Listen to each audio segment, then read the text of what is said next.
everyone looks at you and thinks you're a tiny little boy posting on Twitter. It's the gayest soy thing you can do. Shut the fuck up, you little tater tot bitch. We are 2 minutes and 35 seconds into this video. I'm just as gay as the rest of us, motherfucker. Feels just the same. Another sunny day in LA. Everything is fine, so they say. Wonder what the news is today. Cause I know that every day I'm at this fucking job. Hasan is streaming. Watch him on the clock.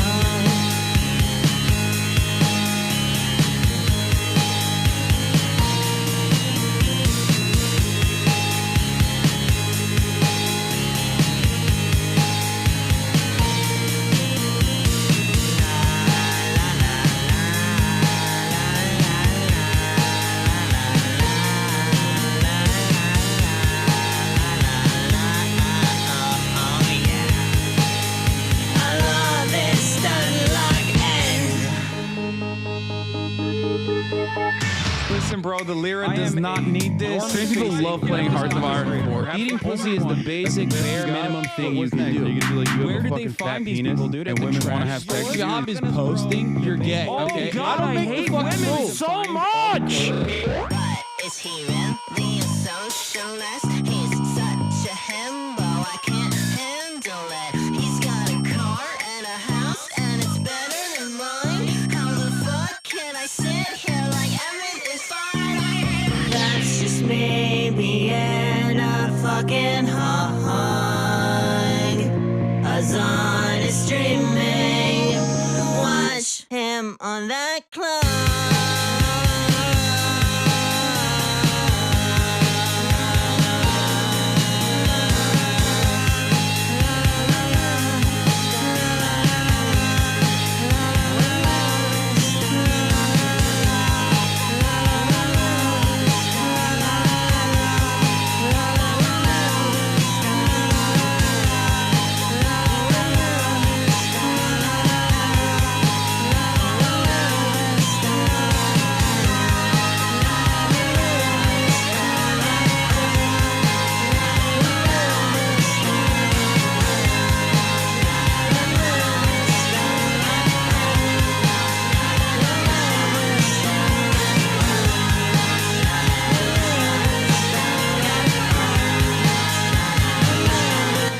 What's going on, everybody? I hope everyone's having a fantastic evening, fantastic afternoon, fantastic pre-noon, no matter where you are in the world. I'm hasanpiker, and this is awesome. I'm broadcast coming to you live from sunny California, Los Angeles, folks. We're live and alive, and I hope all the boys, girls, and MBs are having a fantastic one because today's a beautiful day. Today's a wonderful day. Today is Saturday, ladies and gentlemen. That was Hasan streaming theme song from my favorite socialist himbo by Theresa Sweetheart. It is Saturday, December 7th, 2024, and I am early, as a matter of fact. Folks, ladies and gentlemen, boys, girls, and MBs, I am early.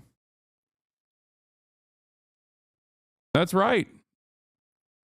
I'm early. It's Saturday for the girlies, and I am early. And the reason why I'm early is because I didn't stream yesterday, and I apologize for that. And I got a haircut last night. I mean, this is part of the broadcast where I tell you about my personal news about what's going on in the world of Hasanabi Piker. Let's get it started, baby. Folks. Why?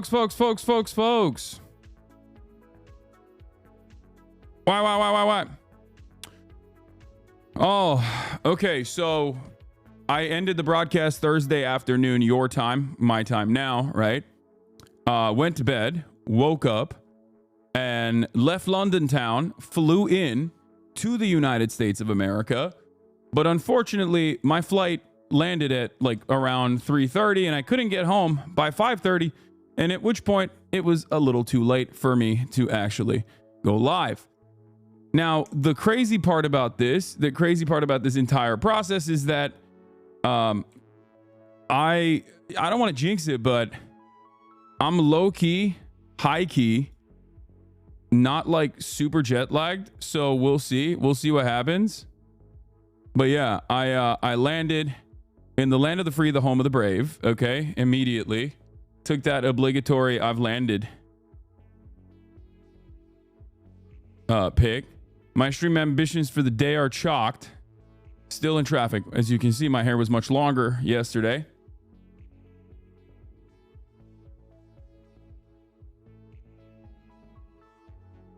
But wait, what happened to my Chatterino? It's like busted. It's not showing subscriptions for some reason. But yeah,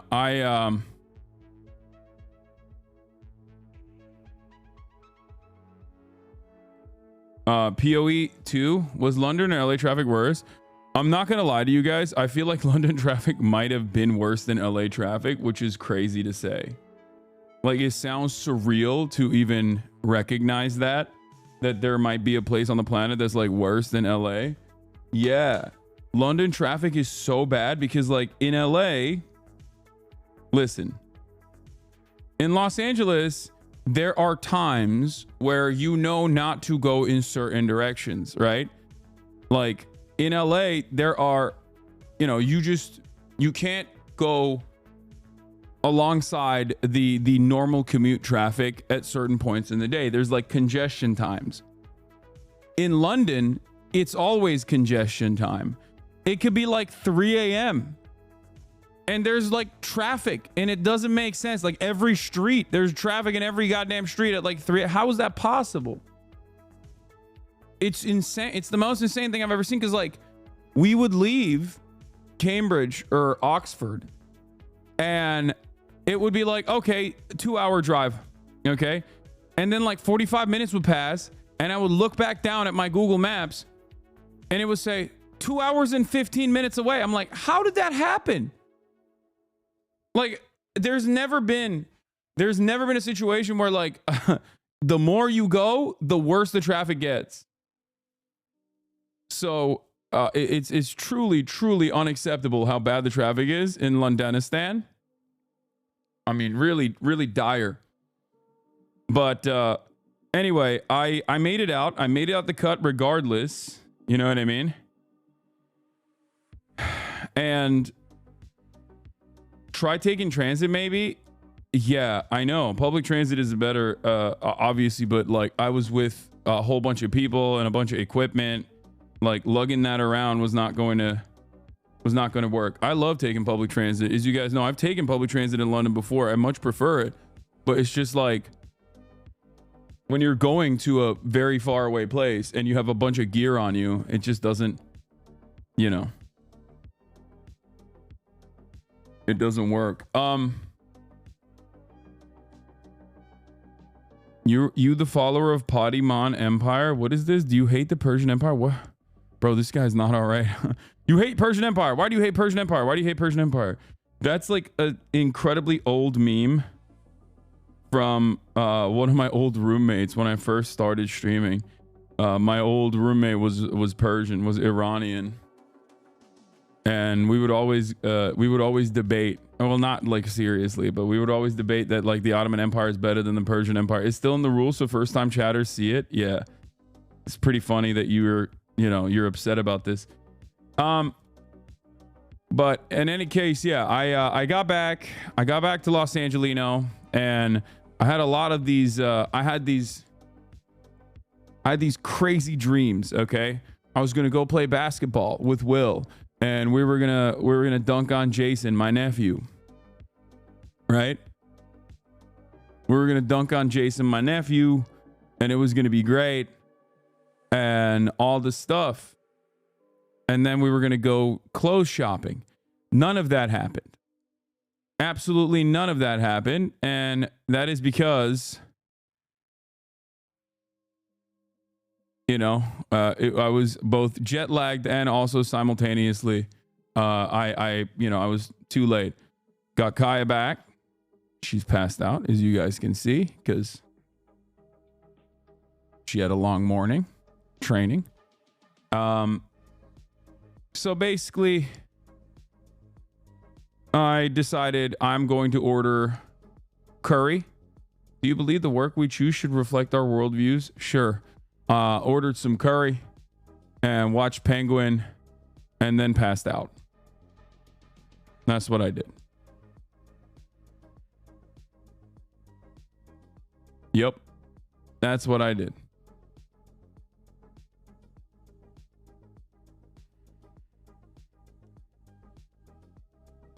Japanese curry was what I ordered. Tonkotsu. Or no, chicken katsu. Penguin, I'm on like episode 4. But yeah, Bo Song Kwan, thank you for the 10 gifted subs. Yeah, what happened is I ate some curry, I went and I got a haircut, and that's it. I was like, I am going to the Streamer Awards later, obviously. But yeah, I wanted to look at least somewhat decent, somewhat presentable on the Streamer Awards red carpet, and for that purpose, we might need to. We are begging you to not cut your hair again. Wait, what are you guys talking about? It looks good when I cut my hair. What the fuck? Y'all are crazy. My shit was out of control when I let it ride. Y'all are wrong. But anyway, speaking of people having a bad weekend, Ben Shapiro, he posted a video. We'll be talking about that in a little bit, but yeah, he is, his audience is very mad at him. But yeah, got my cut, got that shit cut off, chopped off, lobbed off. But I had my morning coffee, got my reps in. Got my reps in this morning. Quick little 85-pound flat bench press. It's not light work, you know what I'm saying?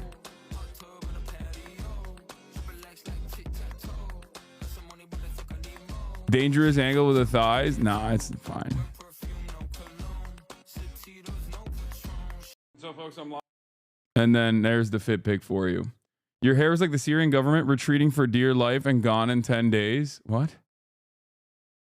How pricey is the fish and chips and beer in London compared to the ones in New York City? You're asking the worst person about fish and chips because I don't. Should we? What? Oh, I saw pieces of this already. This was fantastic. Bashar is cooked. I will finally be able to see what's left of my family and Homs again soon. For the first time in 10 years, I'm cautiously optimistic about what's happening, considering the conduct of the rebel forces so far. Free Syria. Yeah, it's so cooked.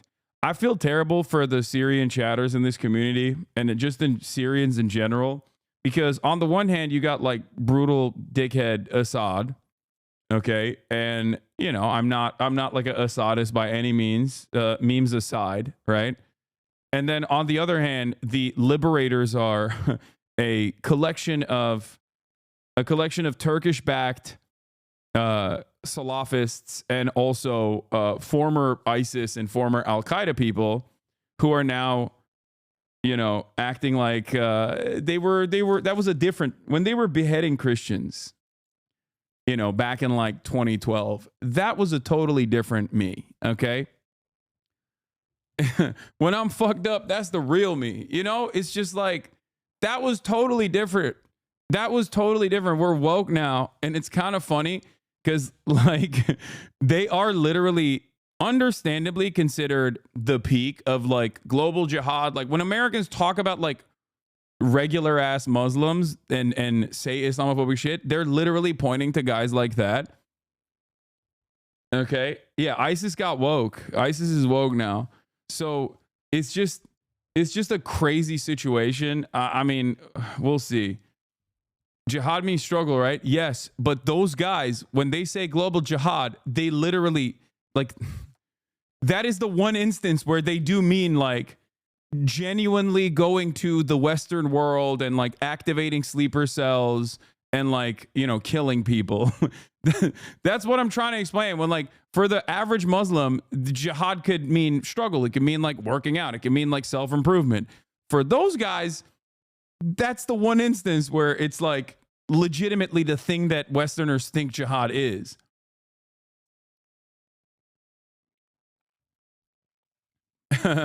ISIS has been pushed left, but Kamala Harris isn't. Yeah.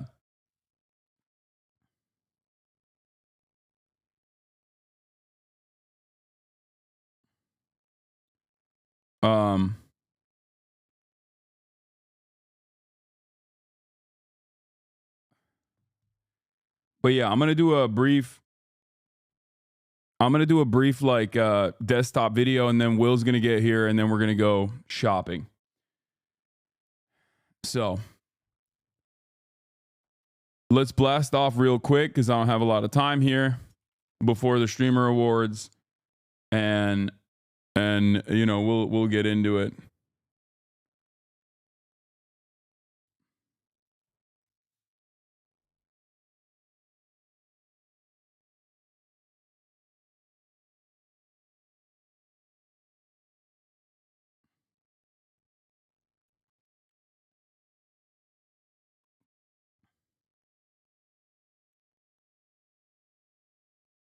Wait, hold on.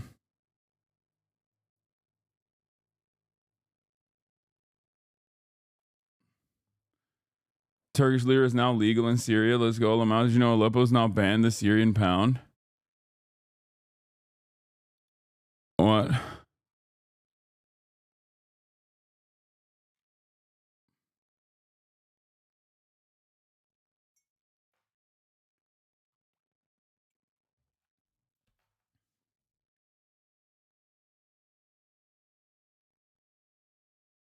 Okay.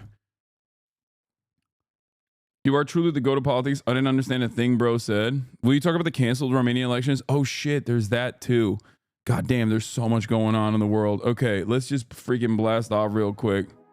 And then let's get right after it. Let's get into it, okay? Updates on Syria. United Healthcare. CEO assassin.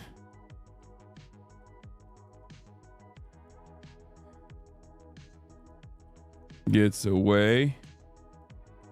Ben Shabibo's audience is mad at him. Syria updates. Romanian elections canceled.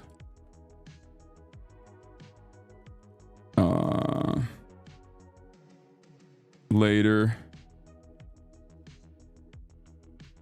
Will and I get suited up for red carpet before streamer awards. Get in now. We're gonna do a quick one today. We're gonna blast through everything. Hopefully are you gonna play Elden Ring or the Chinese Gooner game soon? Dude, I'm not playing any video games today, okay? Shut the fuck up. Please stop asking me about playing fucking video games. Oh my god, dude. Like, obviously I don't have any time to fucking play video games today. I don't know when I'll be able to get back to that. All right? Jesus Christ. Jesus fucking Christ. You guys have, like, it's crazy. I'll be in fucking London, okay? I'm like, hey, I only have like 3 hours to be able to stream. And there'll be chatters in there being like, can you play some Elden Ring? No, I can't play some Elden Ring on my fucking laptop when I'm in the middle of like political commentaries. I'm trying to get out as quickly as I possibly can. It's already like fucking 1 p.m. okay, or 1 a.m. in London. Oh my god.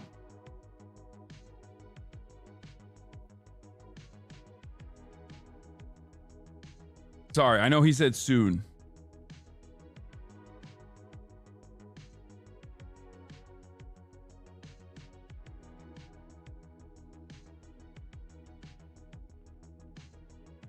Anyway, it's okay, dude. You good? Are you gonna react to Andrew Show's weird ass response? I don't know. Can I get a blast off meme? Y'all got blast off memes or what? If you don't, I'm just gonna use an old one. But we got a lot happening today, so let's hear the speech. It's just pieces of it. play this clip of Hasan because it's a little inspirational one. Sure. We should make it a little bit. I'm not gonna lie. I look back at my speech and I cringe. I'm fucking so terrible at giving public speeches. I need to get better at it. I need to work and get better at giving public speeches. This is funny. All right, I'll use this one. Doing Russell Brand. We may have to replay the Hasan clip after that. Hasan went to Cambridge, not the one in Massachusetts, but the one over on the other side of the pond, as it were. Here we go. We blasted off. He quoted Michael Brooks too. Maybe we should play. Let's play both these clips. Hasan is there. I love that he did the professor look too. I mean, he knew what to wear for this kind of event. Like, he's nearing a tweed jacket there. It's not quite tweed, but The master of public speaking is the gay redhead interlocutor who owned you in the marketplace of ideas with facts and logic. Yeah. Your speech was good. You just ended weirdly. very professorial, Hasan. I like. It is amazing that they have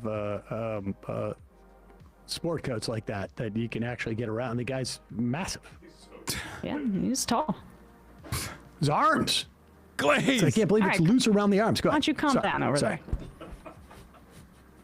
And I stand before you following the footsteps of intellectual giants as nothing but a simple man who understands right from wrong. And sometimes that's all that matters. In the words of my friend, the late great Michael Jamal Brooks, there's nothing complicated about apartheid. The morality of it is clear. If the roles were reversed and a captive Jewish population of 5 million people were being systematically starved, sieged, and dominated, everyone would understand what's going on. Its ancestral lands being destroyed, everyone would understand what's going on. So in his words, it's not a complex issue. It's super simple. It's the most powerful country in the Middle East. It's backed by the United States, the most powerful country on the planet, and it acts on another population of people with total impunity and is never held accountable for anything. Well, I guess some things are changing in that regard, and we'll get to that in a little bit. But there is no symmetry in this relationship, period. That's what Michael Jamal Brooks said. So I see no need for obfuscation, no arguments for complexity, no reasoning. What is happening with the camera, Marge? Goddamn. For preemptive genocide. Israel is an apartheid state, and its inception was a violent one with the forced displacement of 700,000. Did you really write this speech a day before, like you were saying? If so, that's amazing. Dog, I didn't write the speech the day before. I wrote it on the car ride up. And my Oxford speech, I also wrote on the car ride up as well. Gave birth to a settler colonial entity that continues to dominate the lives of more than 5 million Palestinians under its illegal occupation, totaling 15 million Palestinians around the globe that are permanently displaced. Its demographic concerns is good for him, citing Brooks. Michael, I saw the stream live. It was like this. Yeah.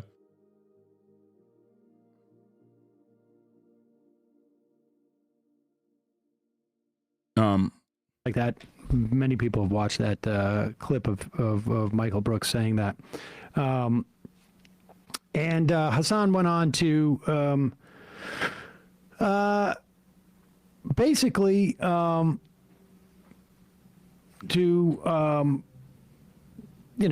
a message of hope, as it were. It is completely understandable that people are feeling a little bit exhausted already and demoralized, and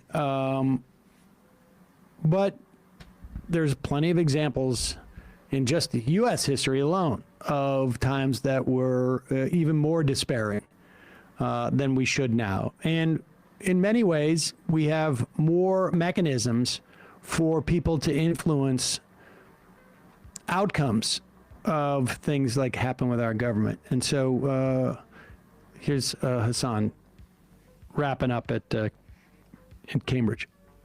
time, people are distrustful of the news. Platforms like Twitter routinely surface the worst of the worst kinds of content, but the most divisive, most hateful content. But Elon Musk is not the only person responsible for this. And I hate Elon Musk, okay? I hate Elon Musk as much as you guys hate Oxford College.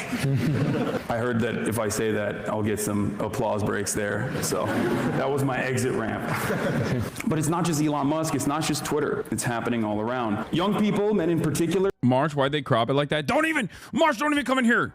Don't even come in here and be like, why did they crop it like that? Don't fucking start with me, Marge. You fucking wobbled this shit the whole time. No, I'm just kidding. I don't really care. Who don't have much education or literacy skills with no hopeful prospects of the future are being propagandized by waves of right-wing influencers who have never had megaphones this loud. Although this issue most often gets brought up in the context of the 2024 election and Donald Trump, there's more to this. I think it's important to connect it to Palestine as well. These are forces who want to normalize the current levels of violence and to convince people that actually it's good to be this bloodthirsty. While it was Joe Biden who gave Israel the blank check with which to commit a genocide, that decision has created an entire galaxy of right-wingers who are actually in position to cash it. And cash it they are currently. If you've seen the Donald Trump cabinet picks, you know exactly what I'm talking about. The traditional forces that could keep this kind of thing in check, particularly in politics and in media, are unfortunately weak. And they're getting weaker by the moment. They're out of power.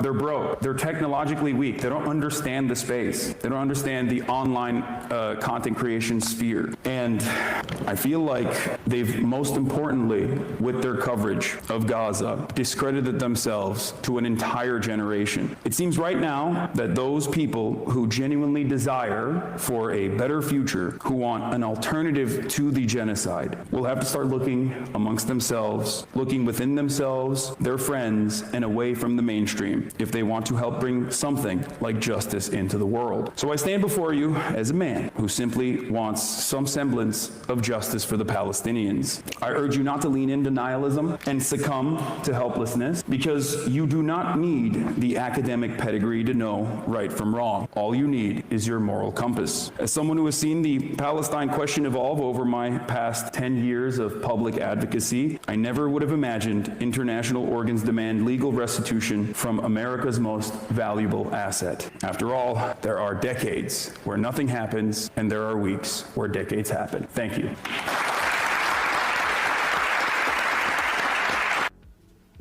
Good for him. That's great. It's great. Hasan is getting more coverage, more attention. Him being on PodSave, him going on with CNN and pissing off Bakari sellers. Yeah, people are telling me that like there's like older people now. You know what I mean? There's older people watching. I gotta change my rhetoric a little bit. I gotta change my rhetoric a little bit. There's like unks and aunties and grandmas and grandpas watching now. I didn't even watch that. I was like, this will put my blood pressure way too high. But your coverage of Syria has been awful and very disappointing. Wait, what? Why? I can't win with these people because I feel like if I were to take the Turkish government's line, they'd be like, Hasan is a Turkish agent. Okay, Hasan is a Turkish agent, and he's defending the Turkish government's interventions. You know what I mean? Like, there's not a point where you're making the rebels seem like good guys. No. What? Yeah, I think once again, as always, when I have these when I talk about these things, considering that like virtually every single angle here is just bad, and the people people in Syria are the ones who are victim to it no matter what. You know, there is no world where I can get anybody. No one is going to be happy. There's people who are just straight up like, oh yeah, I'm an Assadist, and I think you're not giving adequate respect to the Ba'athist legend, okay, the Lion of Damascus. And then there are other people who are like, no, you don't understand.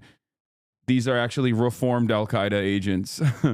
And the Free Syrian Army is actually super sick. And Turkey's interest in stabilizing Syria and is actually liberatory in nature.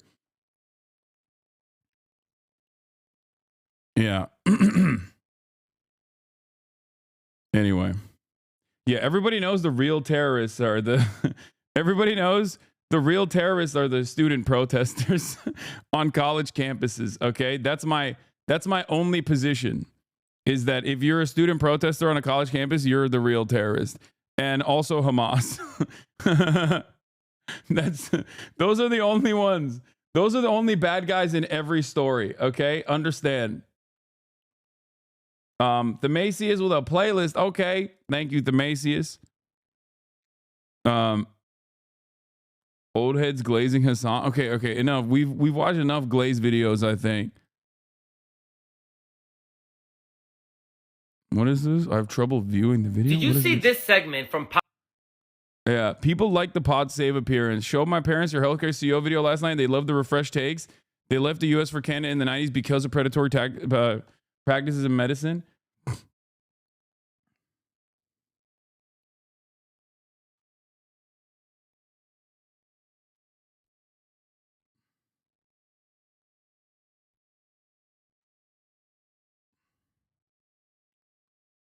Anyway, so you only defend Muslims? What? Why don't you talk about non-Muslims being massacred by Muslims? Do you feel bad about Palestinian Muslims? And what about non-Muslims who suffer because of Muslims?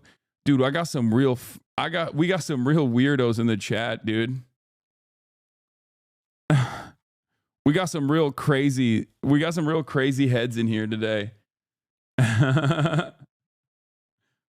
What about non-Muslims being harmed by Muslims? What are you talking about, dude? Are you okay? Like, who do you think is going to suffer the most in if the former Al-Qaeda heads are ruling the country of Syria? It's going to be non-Muslims. It's going to be like non-Sunni Muslims. Syria is a very diverse country at the end of the day. There's like Christians, there's Kurds, there's like there are all these different groups. There's Shias, there's all these different groups that might not have such a great time under the rulership of Al-Qaeda. Oh, this clip was wild. They stream sniped her on the highway. What is this? W Hasan? Going on Hasan streams, I always get in so much trouble, right? But like, it doesn't really bother me too much. I actually find it quite interesting that like he has so much motion and so much pull. W motion. Like to me, it's like if I really didn't like someone, I wouldn't be posting about them all the time, or following what they're doing, or like being obsessed with them. You know, it's weird. You know, people really just be like all up in his business. Chat is just like, they're silly. Are they yapping? No, it's just like yeah. They're just yapping. And I'm telling you, like, fuck Hasan. Because like, if you look at like the internet, like a lot of the internet paints Hasan as like this bad. Chat is just like. Chat is so funny because it's like so much motion but so many bad takes. It's like half the chat is like W Hasan, and then the other chat's like he's a lol cow. And when you know what that word is, automatically it's like if you get that triggered by the mere mention when you're watching a totally random streamer, okay, a totally different streamer, and they bring me up and you get so triggered where you're like, ugh, I hate him. I hate him so much. It's like, please, man. Please. Get a life. Are they yapping? No, it's just like yeah. They're just yapping. And I'm telling you, like, because like if you look at like the internet, like a lot of the internet paints Hasan as like this bad guy, and I don't see him that way, right? And then I hang out with him in public, and like people genuinely love him. He's cool. Like, love him. But if it yeah. I mean, that's it. Like my haters are very active, and the more we spend time online, the more like these weirdos get motion. But you see what it's like.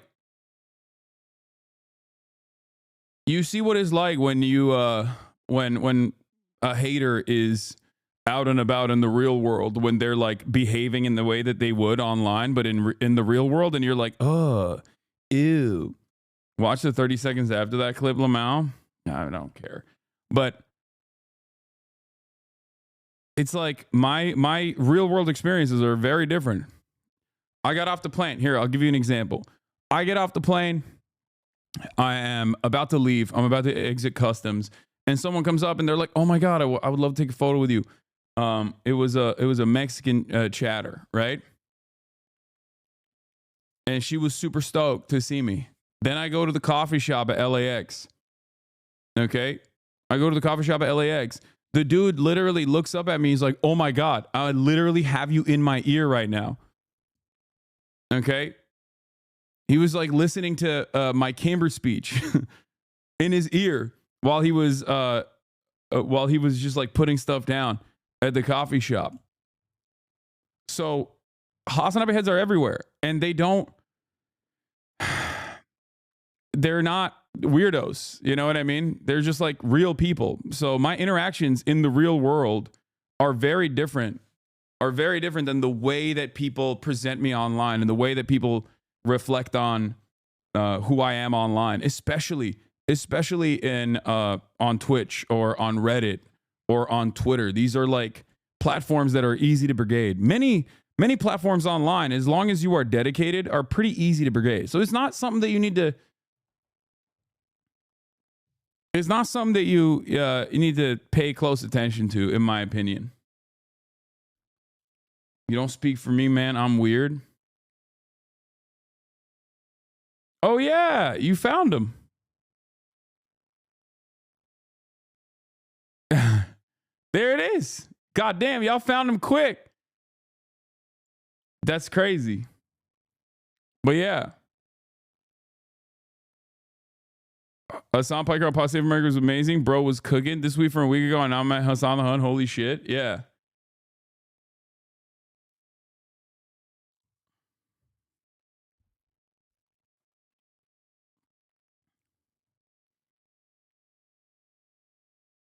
Yeah, the only time I've ever had like haters in the wild are pre-scheduled events where they like openly talk about infiltrating it. It's usually just like fans. And even the haters overall, like, they're pretty normal. They're even like, I mean, the haters overall in their reaction to me in person are not as like, sometimes they'll be sweaty. They'll be sweaty when they're like in the moment, in the pocket, when they want to be like, yeah, I'm going to get them. But like, you know, it's not like a terrifying experience. Aren't you going to be late to Oxford? When are you flying out, big bro? Yeah.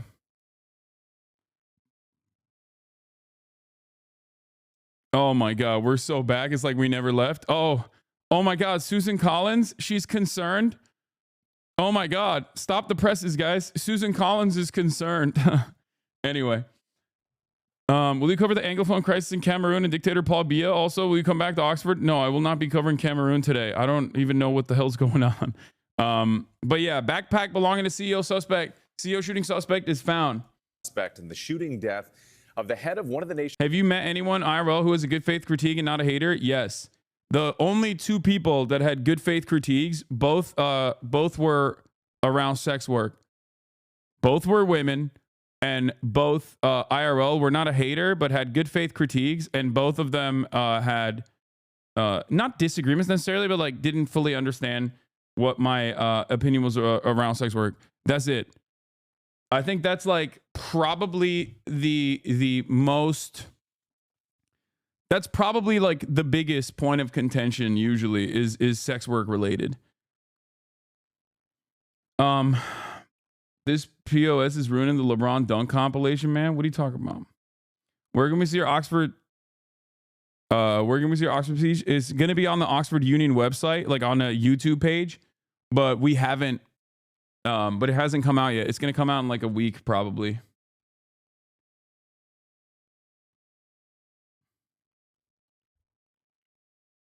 Nation's largest health insurers. ABC's Morgan Norwood is here with the latest. Morgan, good morning. Good morning to you. Yes, police say the suspect behind that brazen ambush of CEO Brian Thompson earlier this week likely took a bus out of the city, but he left behind a critical piece of evidence, his backpack. And as investigators comb through it for clues, the FBI is joining what's now a nationwide search and offering a $50,000 reward. This morning, the frantic search for the killer behind the assassination-style murder of United Healthcare CEO Brian Thompson now turning into a nationwide manhunt. According to sources, investigators believe the suspect escaped New York City, last seen at 6:59 a.m. on Wednesday, riding a bike out of Central Park after the shooting. Police say the suspect hopped into a taxi, headed to a bus station, and made his getaway. Friday, NYPD officers combing Central Park doing a... I think there's something... I mean, I can't help but love this story because it's like, it's literally everything that I've talked about, like for years, all of it coming together. You have the understandable resentment and anger that massive swaths of the American population feel towards healthcare and towards executives in general that are involved in healthcare. Like the resentment that they feel is palpable. That's number one. So the reception of this story has been genuinely different than the way that the media is covering it. That's number one. Number two, police incompetence. Something that I talk about all the time is police incompetence. The very fact that this multiple billion-dollar, one of the largest standing militaries on the planet force, the NYPD, is so woefully incompetent. And it's not necessarily a bad thing in this circumstance, but it is a bad thing when there are real crimes happening and they're tasked with solving them and they fail to solve them. But like, it is so publicly in display that one of the most effective, supposedly, one of the largest, most effective police departments on the planet that have a submarine, okay? Drones, submarines, an office in Tel Aviv, like these guys are so woefully incompetent when they're tasked with finding one singular criminal, okay, supposedly criminal. It's a loaded word, right? That walked up in broad daylight and domed a healthcare CEO and calmly walked away, got on a bike and went into Central Park to lower his 5-star rating down to 0 stars instantly.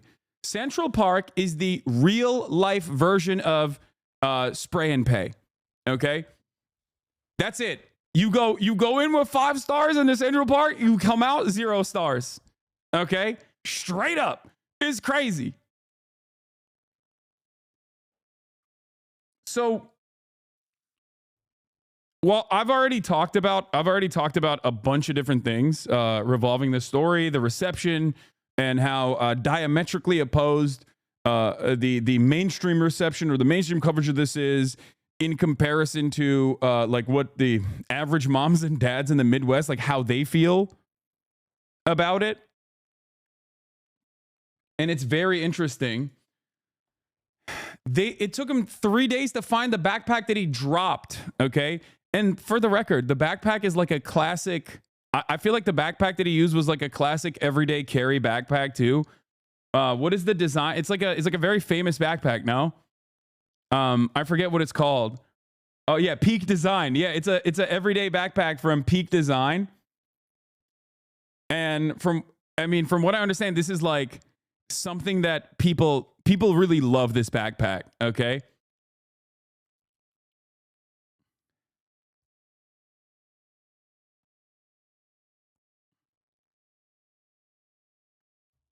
By his look, the backpack is, oh my God, the combination in size color is unavailable.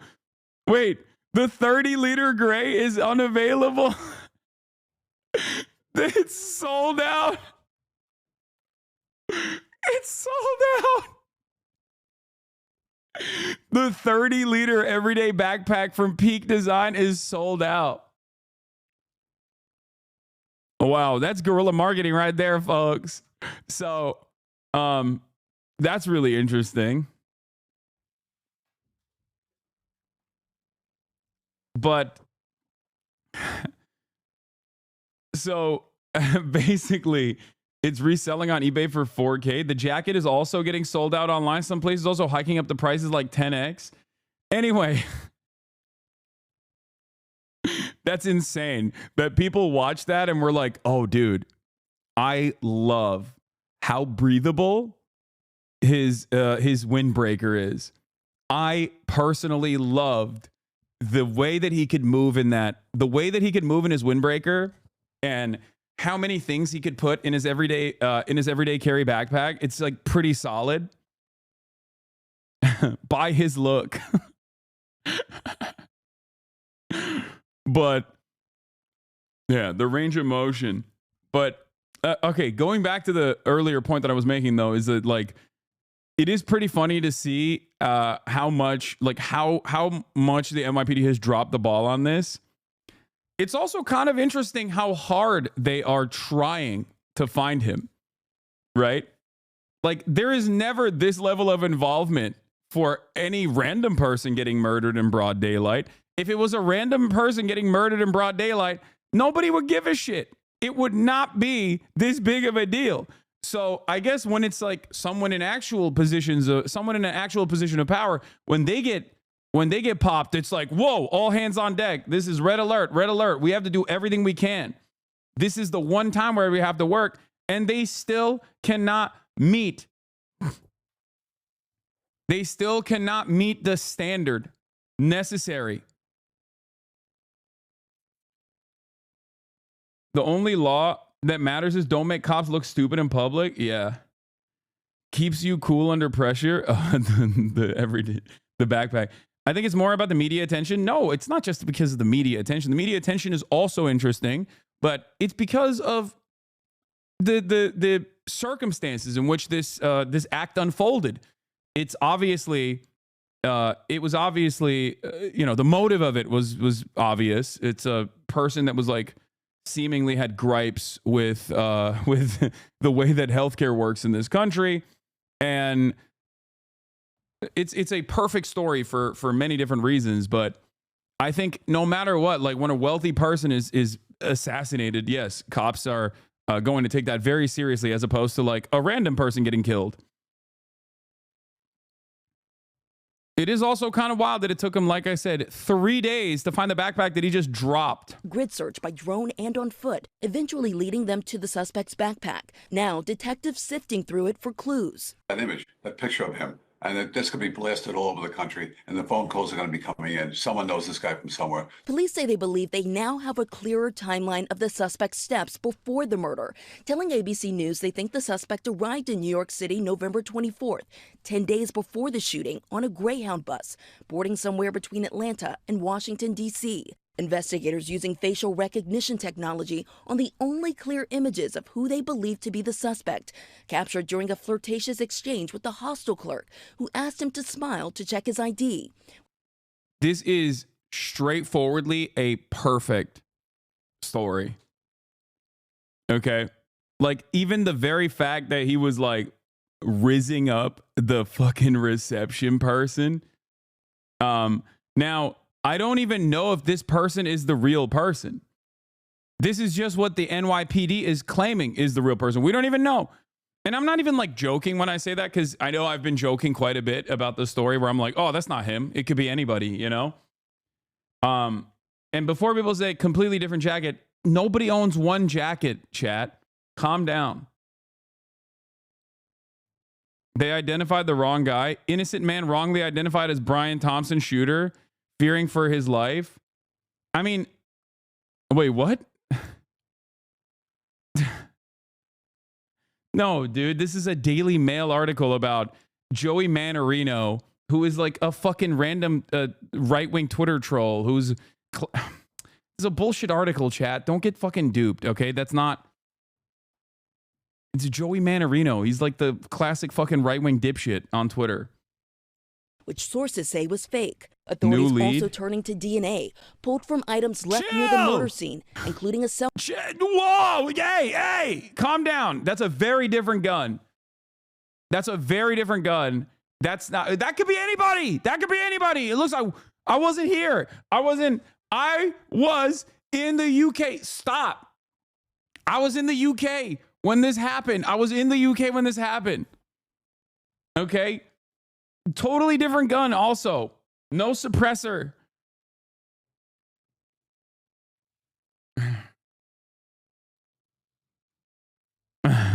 $50K easy.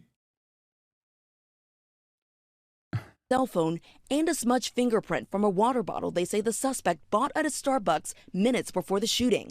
This video showing the suspect tossing an item in the garbage. He was methodical and disciplined. I will give this individual that. But everybody makes mistakes, and you got to find those mistakes. As the search intensifies, police working to determine a motive.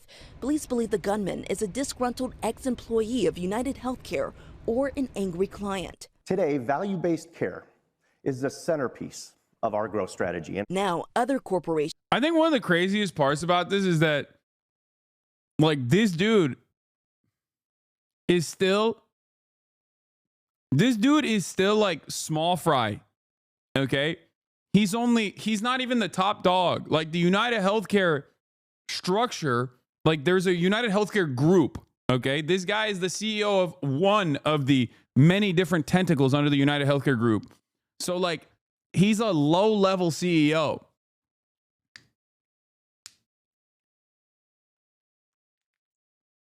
He's still fucking not a good guy, okay? His actions are not great, right? His actions were not great. But it is interesting. It is interesting to think that, like, there are still, less accessible people that are out there. I heard that some pharmacy techs were saying yesterday no claims were being denied, where it usually is like 30 to 40% getting instantly denied. Yeah, it's a really interesting situation, isn't it? I mean, we saw Blue Cross Blue Shield Anthem reverse their decision like overnight to no longer offer coverage to anesthesia over a certain period of time. Like if you go under with anesthesia for if you go over a predetermined time frame, if you're taking anesthesia for a longer than a predetermined time frame, like they will not cover it anymore. They said that they weren't going to do that, and then they very quickly reversed that decision. I wonder what happened. And then Kathy Hochul was like taking. Kathy Hochul was basically taking credit for it.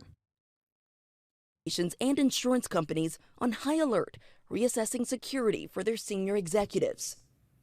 And investigators are looking into the possibility that the gunman used what's known as a veterinary gun, typically used on farms and ranches. But now that the suspect may have skipped town, they're really leaning on the public for help. Those photos that we've shown are the clearest ones yet, and they are hoping someone out there can recognize him with. And Morgan, other companies are now taking notice and taking. He was the CEO of United Healthcare, which is the insurance division that makes up 3/4 of the UHG's revenue. Action when it comes to security now. Yeah, this has really shaken up corporate America. We have several companies, insurance companies alike, scrubbing bios of their top executives from their website. Just this morning, we're learning that Centene, it's another major insurer, announced that it's not going to do its in-person investors meeting here in New York City. Instead, they're going to move it virtually. All of this to protect their employees and executives. So again, we've got heightened alert, not just in corporate America, but among these insurance companies. This ripple effect across the country. Morgan, thank you. Yeah, a time frame that doctors don't determine either. The insurance would determine it. But that's just how it is in America. That's my point. That's what's so frustrating about it. That is what's so frustrating about this process. And not only that, but also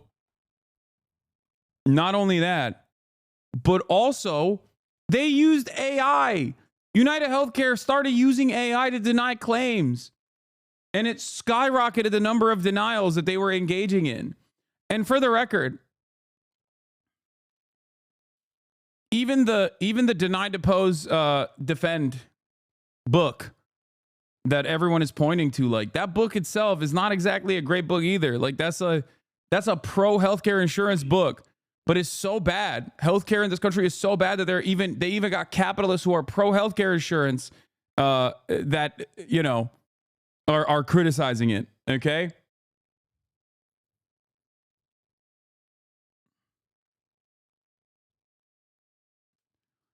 United CEO Andrew Whitty gave an address to the company today, leaked to me, telling employees we guard against unnecessary care and tune out the critical noise. Has been disturbed by the amount of negative and in many cases vitriolic media and commentary that has been produced over the last few days, particularly in the social media environment.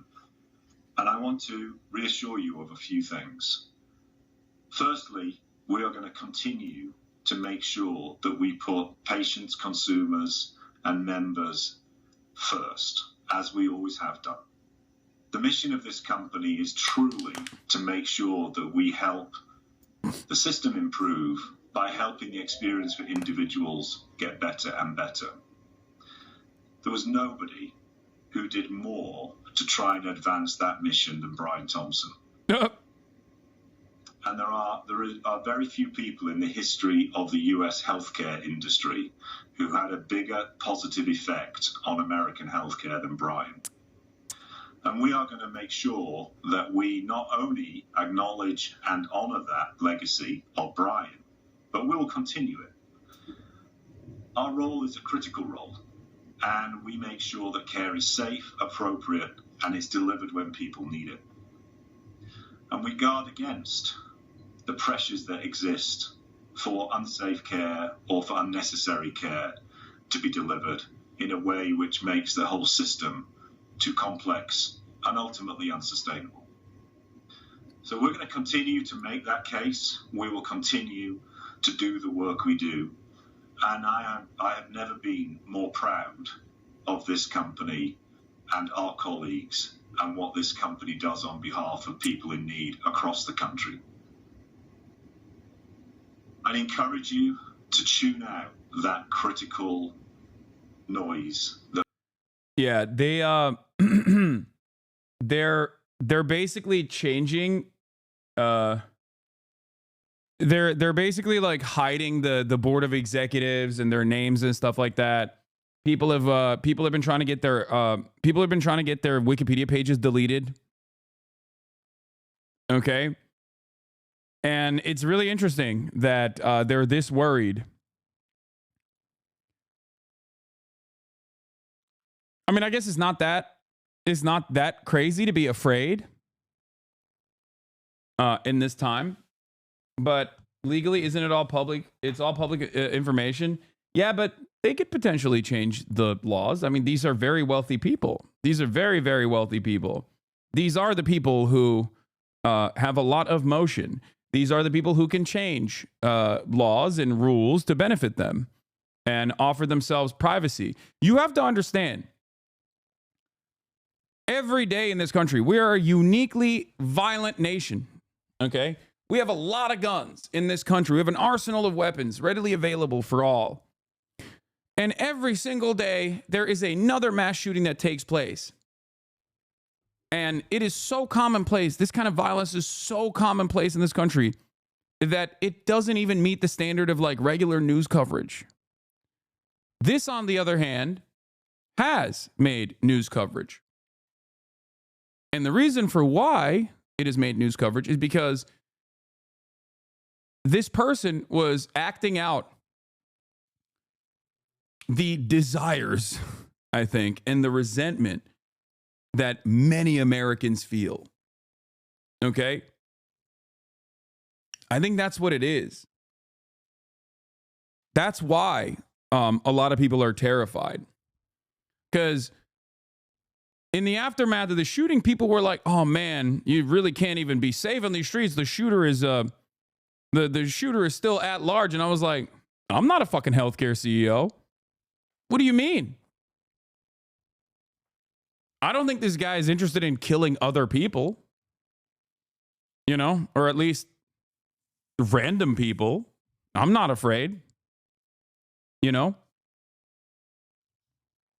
I am more afraid of random cops. Straight up.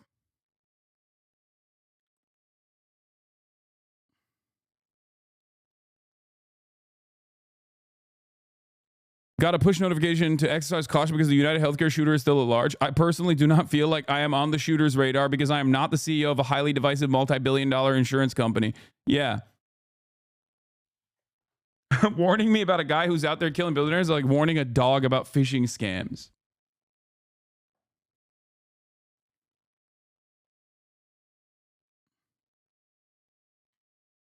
So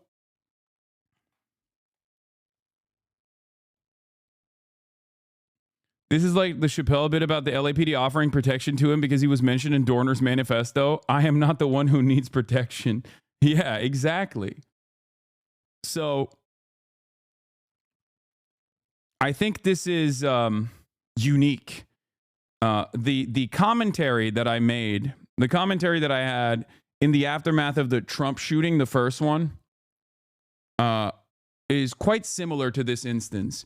Because in America, in the United States of America, normally when people experience some kind of anger or are having like a mental health episode or something, they often will go and kill the least protected, most marginalized targets. They just go to their school, right? And then they shoot up like a bunch of children or their teachers or something. It's rarely ever directed at someone in a position of power. And that is the norm. And as long as that is the norm, we will never get any changes on gun laws. We will never get any changes that actually protect the average Americans. We're actually used to the average American being slaughtered, butchered, senselessly. But this was a directional act of violence. And I think that's the reason why a lot of people in positions of power are fearful. And I think that's the reason why a lot of people are looking at the media coverage over it and going, I don't feel this way.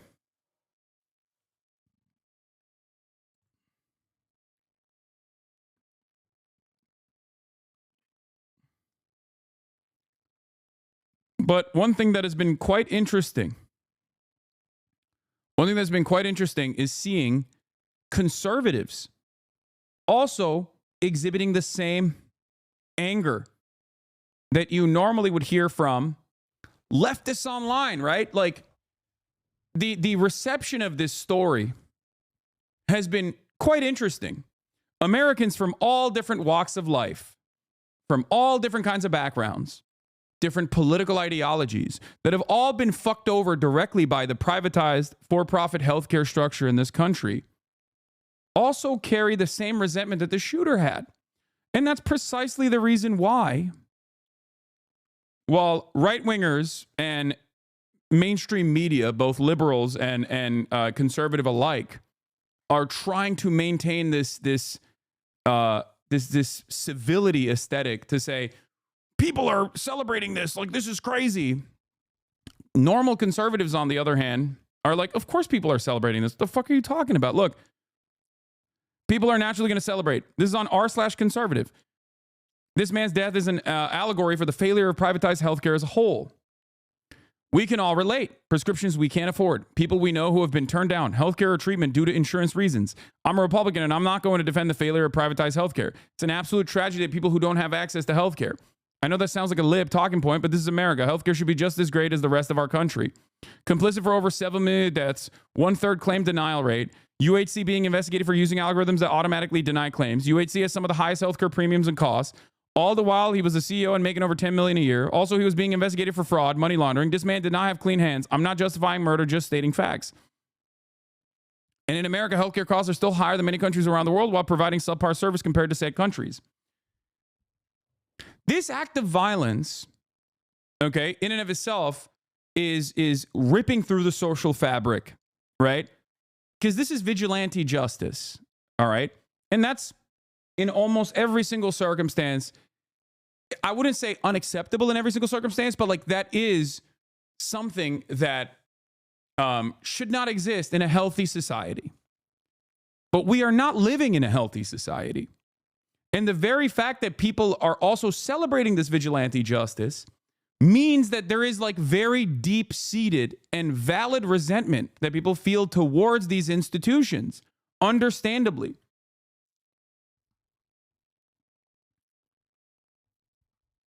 That's it. That's it. And it's kind of crazy because, like, this is unique for the conservatives. And the reason why it's unique for the conservatives is because conservatives love vigilante justice. Their own version of vigilante justice is oftentimes directed at appropriate targets, those without any power whatsoever. Conservatives have celebrated Kyle Rittenhouse. Conservatives have celebrated that old guy that looks like Santa Claus that killed those climate protesters that were blocking traffic. Conservatives celebrated Daniel Perry, who killed in broad daylight in a crowded subway car a black homeless person who was exhibiting a mental health episode. He choked him to death. Conservatives celebrated Daniel Penny. Did I say Perry? Sorry. Daniel Penny, and still do.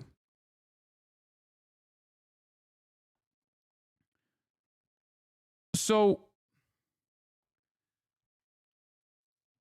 this is unique for a lot of conservatives, I would say. Because normally, this is a person in a position of power. This is a person that is at the top of a reputable institution. Healthcare is important.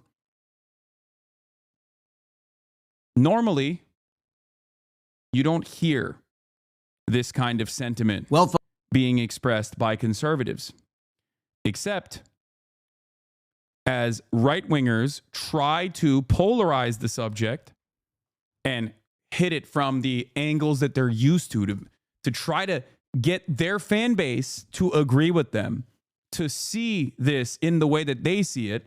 Right-wing commentators and mainstream media are failing to get people to be upset at the shooter, because I think their personal experience with healthcare is so bad that they are aware of the inconsistency with what a wealthy political commentator like Ben Shapiro is saying.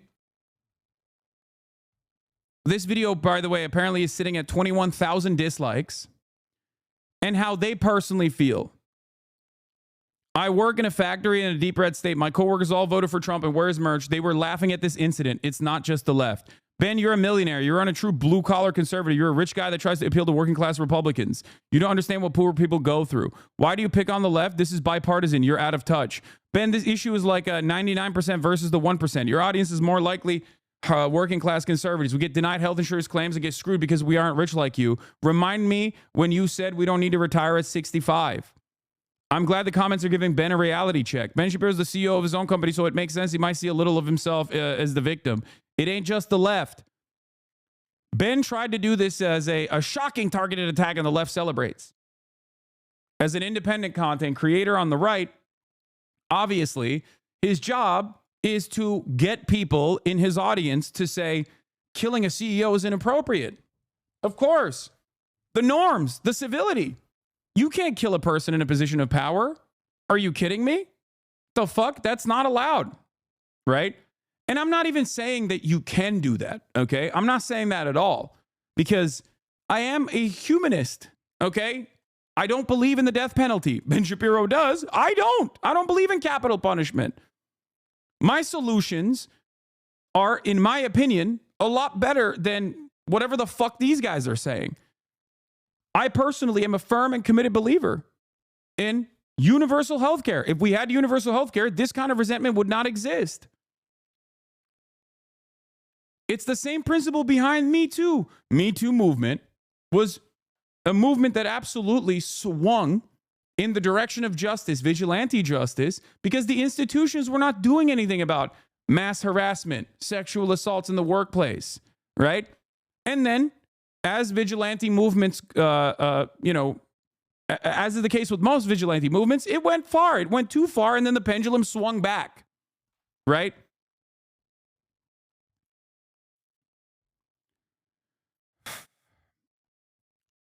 And it's really interesting that Ben, Tim Pool, Matt Walsh have all tried to, oh, it's at 8.5K dislikes. Sorry, it's not at 19K. Thank you, Little Bear, for showing me how many dislikes it is. The dislikes are still outweighing the likes on the video.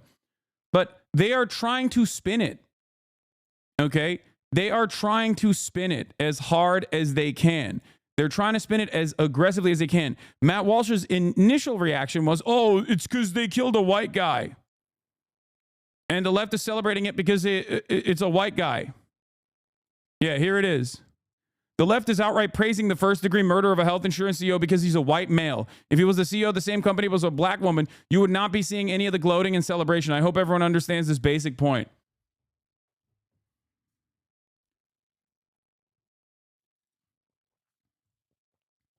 There are two videos, dog. One has 20K dislikes. The other one, oh, wait, it does. The evil revolutionary left cheers murder. Oh, my God. Oh, my God. He made two videos on this. It is at 21,000 dislikes. Wow.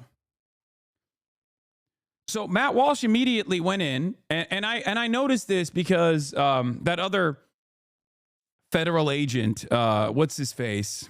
The Navy intelligence, former Navy intelligence guy, Jack Posobiec, was like, huh, this guy's not a real hitman, right? Like, they were trying to find a way to still criticize the person that shot the CEO, but like, do it in a way where they could rally their own base. But their own base was like, no, we like this. We like this a lot. And all this does is make them look like they are out of touch charlatans that are directly trying to make divisive commentary on this matter.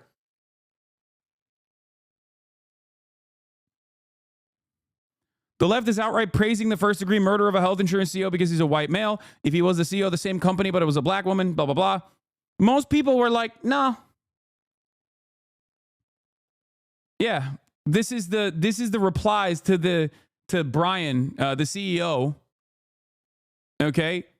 Brian Thompson, the CEO's LinkedIn post from a year ago.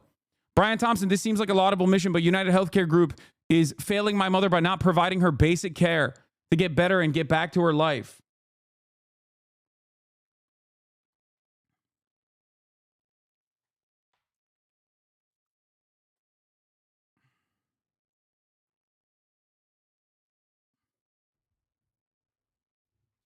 I think a lot of people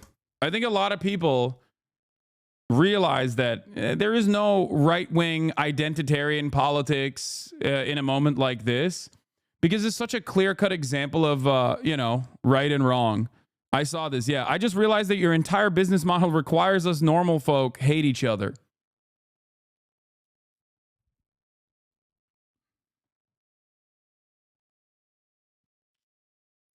I would say that healthcare is one of the most important issues in this country, one of the most glaringly obvious historic wrongs in this country that continues. And that is precisely the reason why even on fucking LinkedIn, you got other CEOs being like, yo, you suck, dog. You are doing a great job cutting your costs. Not having a single anesthesiologist and network in the entire state of Montana is a great policy to save you money.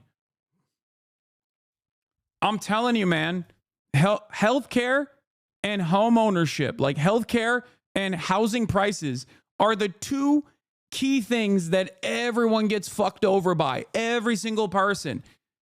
If a party was tackling that, they would be running the table permanently.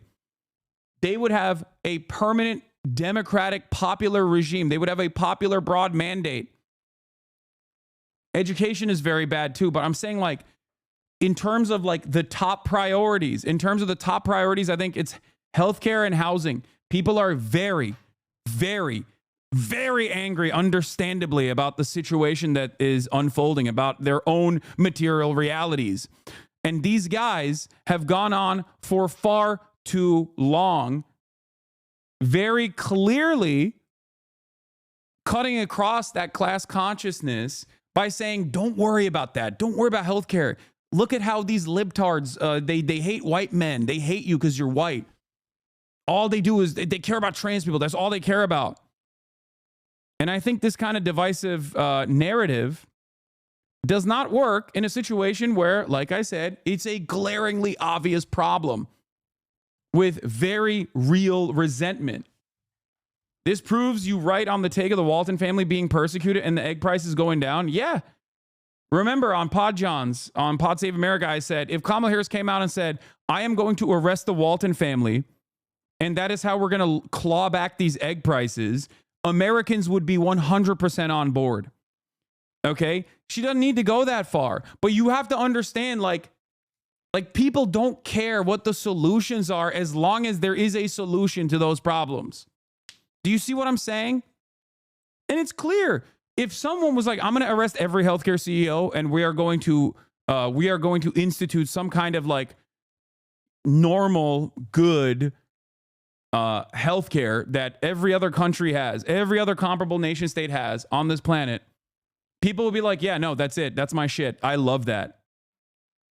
That's assuming the median American knows who the Waltons are. No, it doesn't matter. It doesn't matter. You're misunderstanding the point. I'm using the most extreme example I can use, something that like the Democratic Party is never going to do, but I'm using the most extreme example, something that normally Americans should be fearful of because of a century of Red Scare propaganda. And even then, I think they would still be on board. They would be like, okay, no, I see it.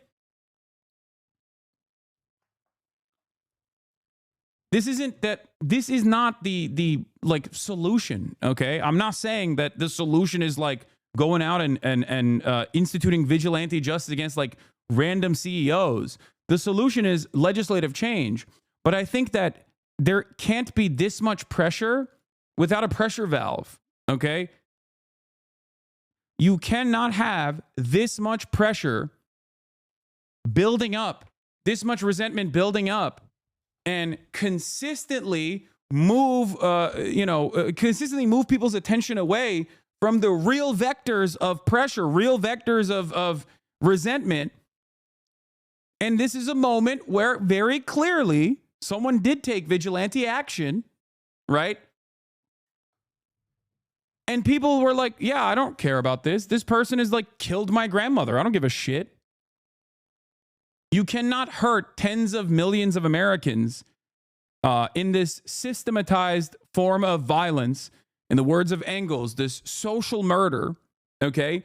And then expect people to also lap it up and care about the institutions. This is the same thing that I talked about with Donald Trump winning the election now twice. In 2016, he won because people were like, I'm angry at these institutions. Fuck the establishment. I don't give a shit. Let's blow it up. And that's precisely what happened again. This time around, it happened once more, and people just don't understand it. Donald Trump's like, yeah, we're going to fix your housing prices. How am I going to do that? By deporting 20 million immigrants. I'm going to fix the egg prices. How? Deporting 20 million immigrants. It doesn't even have to make sense for a lot of people. They're just like, okay, I trust this guy. He sees the anger that I feel, and that's his solution. I'm willing to, take a bet. Every post on r/conservative is basically saying open corruption from leadership, unaffordable healthcare, wars and revolutions breaking out worldwide. We really might be hitting a critical point in history. Double the industry standard on claims denials. Eat the rich will start somewhere. Frankly, it's inevitable. You got Republicans talking about eat the rich, man. That's crazy. The entire Republican ideology revolves around defending the rich, and it's failing. It's because all of the divisive ways in which people have been sedated into, folks, the reason we can not recognizing who the real villains in society are failing as well. Okay? Where is it?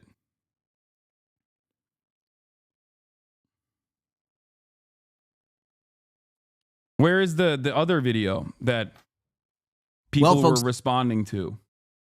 Did he delete it?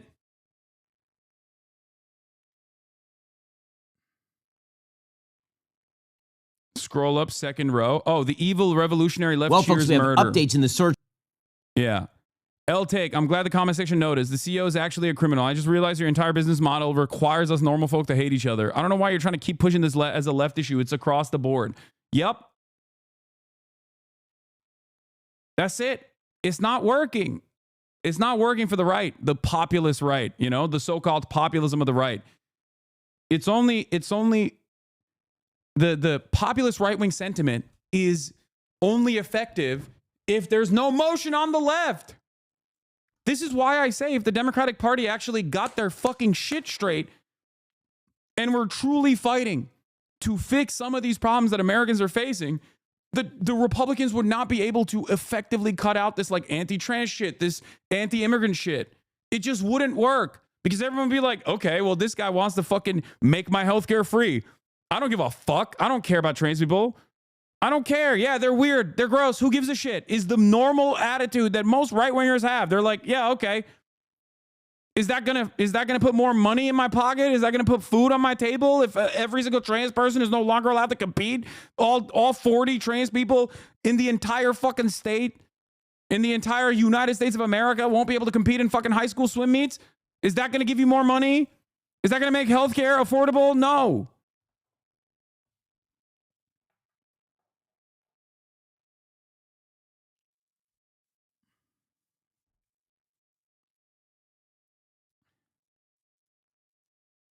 Make no mistake. I think the average American still has a lot of resentment and, would still talk about like mass deportations if their fucking Uber Eats order was cold. Okay. Make no mistake. That still very much exists. But this is something that they feel. This is something that they experience. And it's very obvious that it's such a significant problem for them that, they're looking at a situation like broad daylight assassination and going, nah, that's actually sick. And we don't even know the actual shooter's motives yet. Like, we don't know for sure what the motives are, right?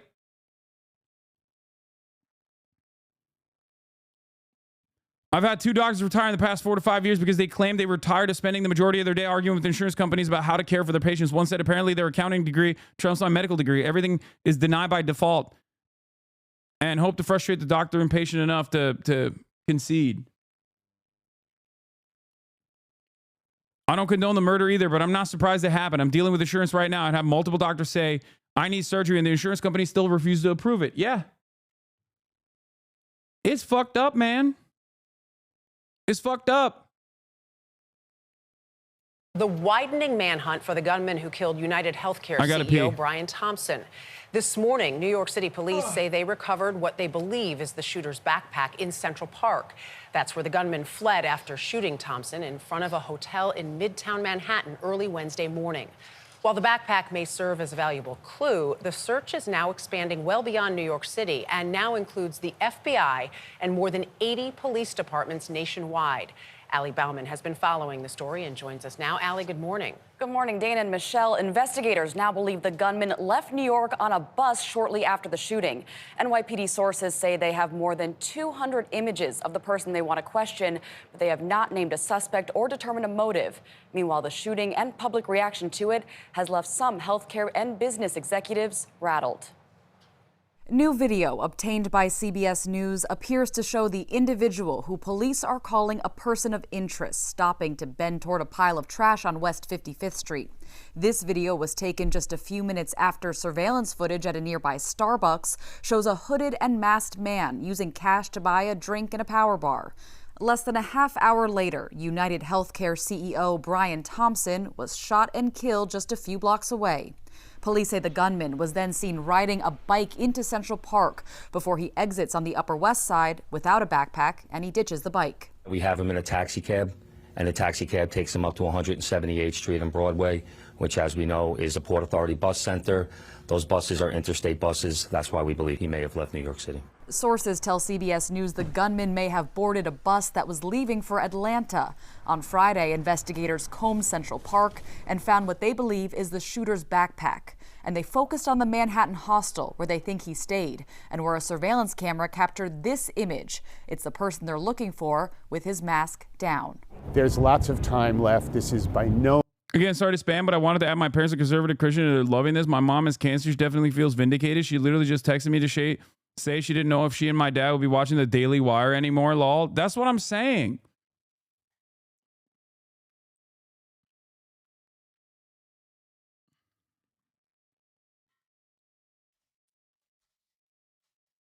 Like, this is a glaringly obvious pressure point for a lot of Americans. They don't give a shit. They don't care. They don't care that, like, this is a system-breaking act. Does that make sense? Do you guys understand? I wouldn't say this is like a real class awakening, but at least on this issue, people recognize the harm. They see it. They experience it. They recognize it. They know who's responsible for it.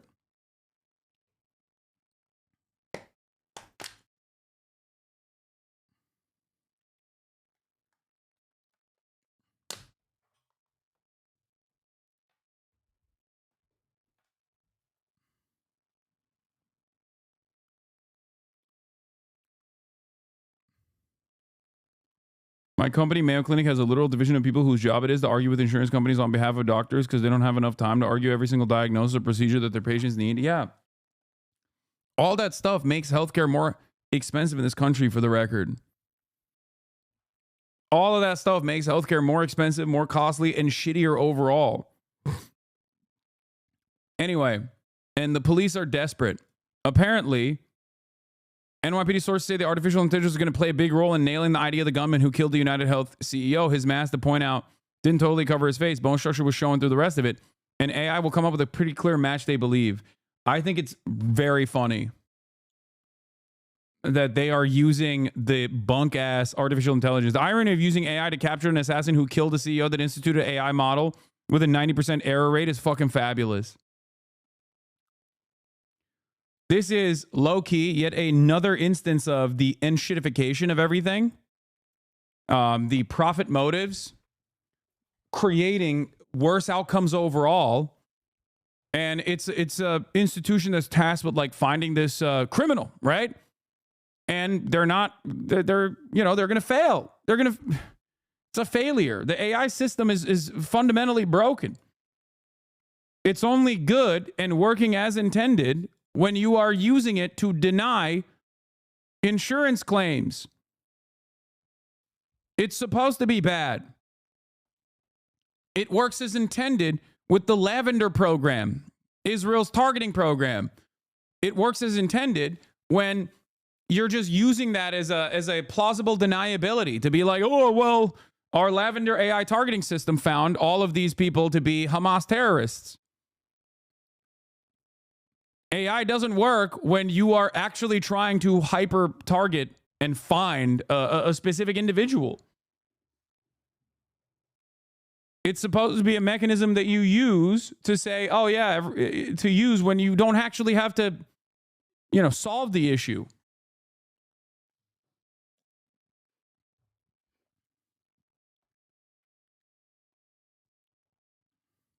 No means in any way cold, this trail. This is a hot trail. Meanwhile, the shooting has reignited national anger with the healthcare industry. Investigators say the words deny, delay, and depose were etched into bullet casings found at the scene, words often used to criticize insurance companies' tactics in rejecting patients' claims. We're fighting with the insurance company over her dialysis to keep her alive. In the days after the shooting, social media lit. Yeah, the story very quickly turned into like the broad public reception and the anger that they feel towards this guy who just got murked and the entire insurance industry.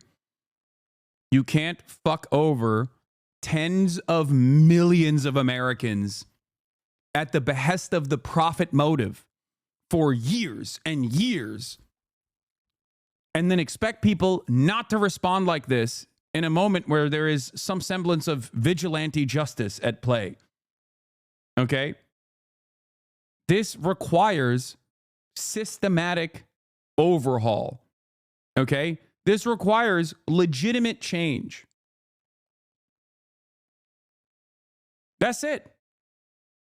And these guys, these institutions, mainstream media, right-wing Republicans, people who maintain the aesthetic posture of civility, people who are desperately trying to frame this as a partisan issue, those people are woefully inequipped. They're underprepared.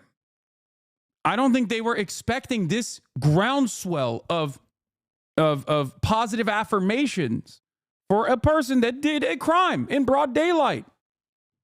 Americans are very crime brained. They literally will be like, oh, you stole you stole a Snickers bar from Target? Like, that's unacceptable. You should get a death penalty. Like, that's the attitude that people normally have. So in a country like that, all of a sudden, Americans are coming out of the woodwork, regardless of political ideology, turning around and saying like, no, this was good. That's how severe the pain is for every American person.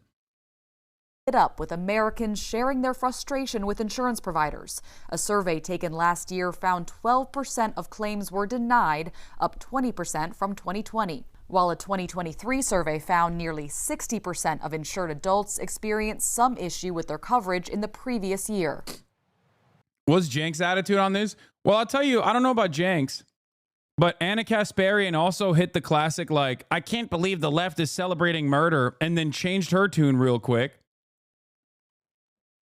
Originally she was like, originally the first day when it came out, I remember reading a tweet from her. When it first happened, I remember reading a tweet from her that was like something that even Michael from Pennsylvania was yelling about, I think, right? Am I crazy?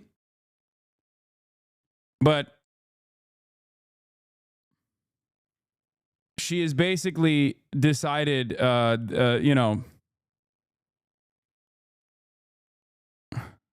oh, she said this. I mean, this is pretty much the same reaction leftists like him have when a working class woman is stabbed to death at a bus stop by a repeat offender. They want roaming in the streets. But she very quickly changed it. Or are we just going to devolve into vigilante justice? Plus, it's useless, counterproductive. That brings no change to healthcare. But then today I saw her. Yeah, first she said, this is how the left is on random working class women being stabbed, which is crazy. I don't think anybody fucking has that kind of attitude, this indifference, okay? Then she said, responding to someone that said, are you okay with for-profit healthcare? She said, I still have the same views on healthcare. I want single parent. You can hate and condemn our healthcare system or United Healthcare in particular and also condemn murder. Are we just going to devolve into vigilante justice? If that's what people want, I'd be careful. I thought that was the kind of culture we didn't like. I guess it's okay when you find it righteous, but what comes with severe societal consequences that are worth considering? Plus, it's just useless, counterproductive, really. This brings about no change to healthcare. I get it if you don't feel empathy, but maybe don't overtly be a dick about it. Political positions never win when they're attached to unlikable people. And right now, the left is unlikable.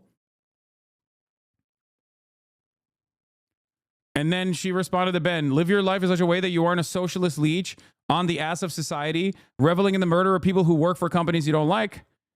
Her attitude is different now. It's not just socialists that feel this way. It's felt across the political spectrum, which might mean you're misidentifying who the leeches are.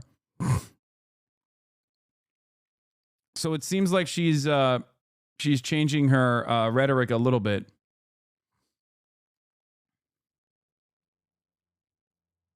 Nobody is buying the media, what the media is saying about this event. Yeah. No, that is what I'm covering right now. Here, this is the. Here, we'll look at the broad reception of the assassin as well. But now, in the wake of the shooting, some business leaders are looking to increase corporate security. United Healthcare, the company Thompson worked for, removed photos and biographical information of executives from its website. Another health insurance persona that this individual has taken on. And it has been remarkable, unsettling to watch the public response to what has happened here, and just the kind of caustic reaction to a father, to a human being. A part of the social media response. I mean, I think, outside of social media, maybe everyone sort of just sees this as a cold-blooded murder. Look, if your tweet starts with assassination is bad, but you might want to rethink that tweet, right? I mean, I don't think people are rethinking those tweets. I think you guys are the people who should be rethinking the way you're covering this if you want to maintain any sort of institutional legitimacy and any sort of broad credibility. That's it. You know what I'm saying? That's it. It's like, that much is clear to me. It's like, this is one of those cases where people are just like, I don't give a fuck.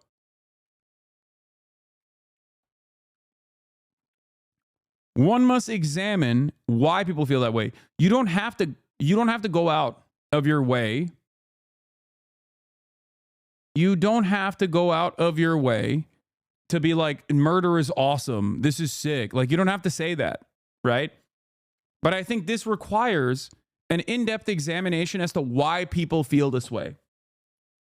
And I think it requires an in-depth examination as to why many people whose entire job is to basically say all the harm that you're experiencing under this awful processed serialized form of murder at the behest of the profit motive is actually good, and there's no alternative. Like, all of those people that say things like that on these institutional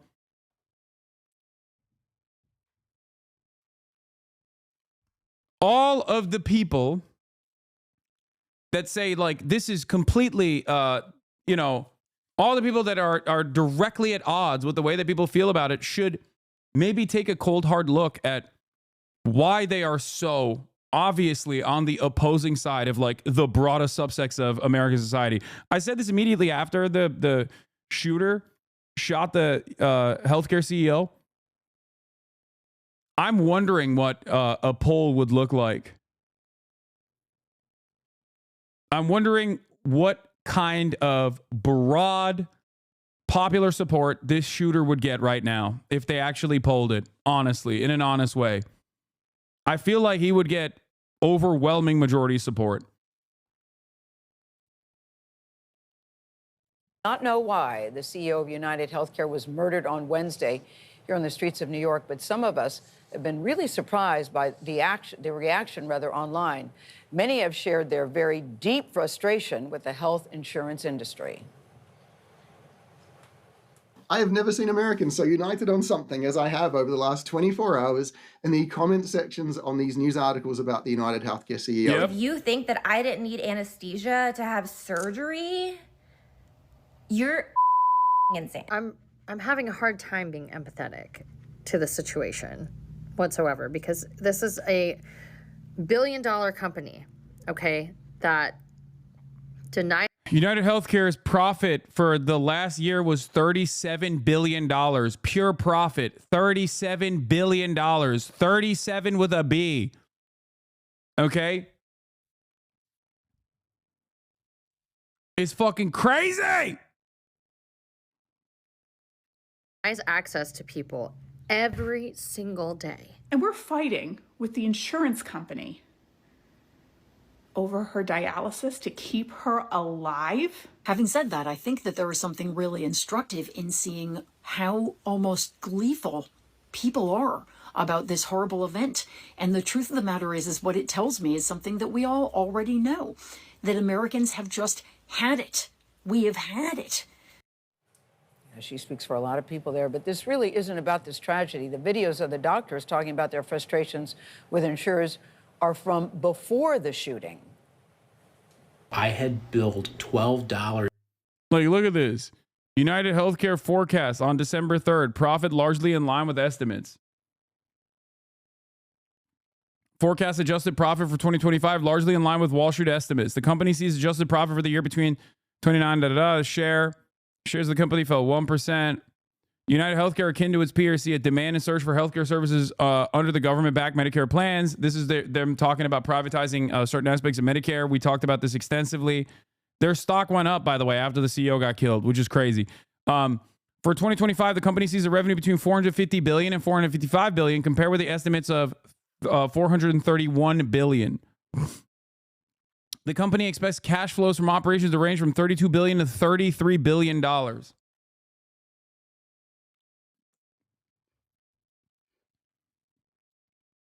The stock is down 10%. Oh, it is?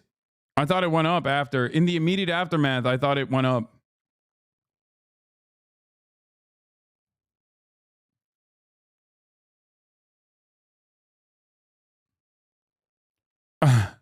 Last tweet on this, but the idea that health insurance providers are greedy and squeezing customers to juice their profits is ridiculous, dangerous rhetoric. UNH's profit margins are 6%. Premiums alone don't even cover the cost of medical and operating costs.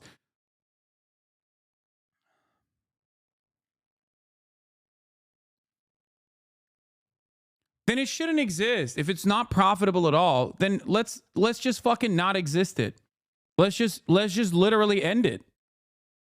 Like, what are we doing here? Oh man, this is some sort of, am I supposed to assume that for-profit healthcare insurance companies are actually operating at the behest of the population? It's a fucking fake mediator industry that doesn't need to exist. It doesn't exist in so many other places. I hate this idea. Yeah, by the way, that 6% profit margin is $33 billion, which is what's crazy. And yes, the stocks did go up immediately after he got shot. The real reason United Healthcare stock prices spiked after its CEO's murder. They eliminated a redundancy. That's probably why. Civil war is inevitable. Elon Musk, it's not based to kill a CEO. Yeah. Civil war is inevitable and great if it's actually Americans fighting against Americans on, otherwise inconsequential things to those in positions of power. I don't know if Elon actually tweeted that second tweet, by the way, but I do know that him and every other CEO right now is probably shitting in their fucking diapers. I don't think the second tweet is real, for the record. It's not based to kill a CEO. I doubt that he would say that. He knows, he probably recognizes how much motion this has right now.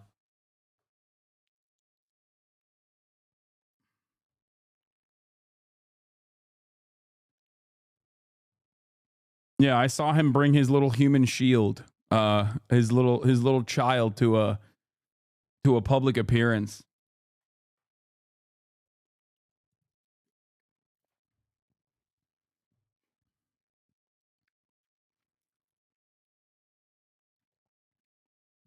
Anyway, what is this? Dear caregivers, you may be aware, I work for a smaller regional health insurance company in the West, and they're losing their shit here too, Law. They got armed security guards, but only the building where the executives are. Where before they only had tasers, and they're asking employees to report suspicious things more intensely. It's beautiful to see the fear. You may be aware of the national news regarding the passing of United Healthcare CEO. See, this is the issue with vigilante justice, though. Okay? The issue with vigilante justice is that, like, it can very quickly turn into unnecessary death and murders of, like, random fucking people that work at private healthcare companies that are just like low-level employees. That's the problem, which is why I still think that the best possible solution in this circumstance is to change the outcome, is to eliminate this fake mediator industry that is unimaginably costly to the American taxpayer.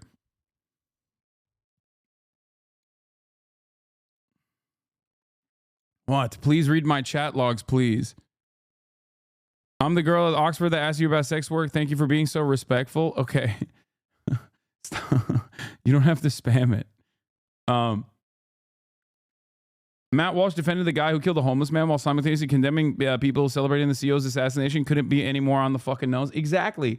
Because a lot of these Republican commentators, as opposed to like the actual normal, like working class Republicans, they don't mind when it's like, they don't mind when a powerless individual is killed. Some of the most marginalized people in society, they celebrate that shit.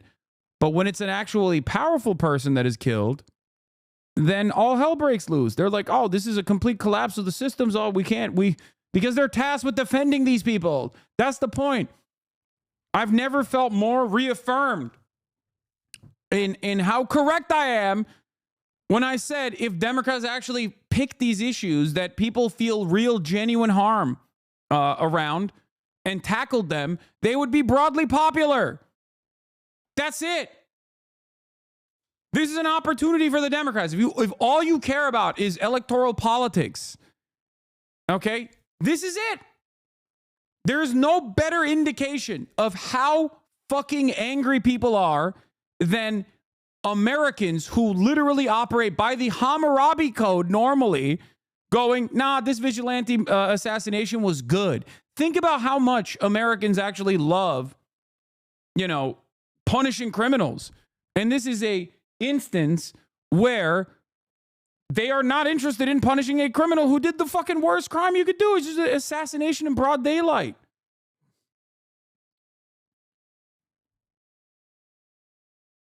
Politicians are so unimaginably disconnected from their constituents and their interests. And not only that, but also so is the media. And this is yet another instance where all of these institutions are like trying to present themselves as civility understanders, norm understanders, institution defenders. And change for a patient's allergy injection.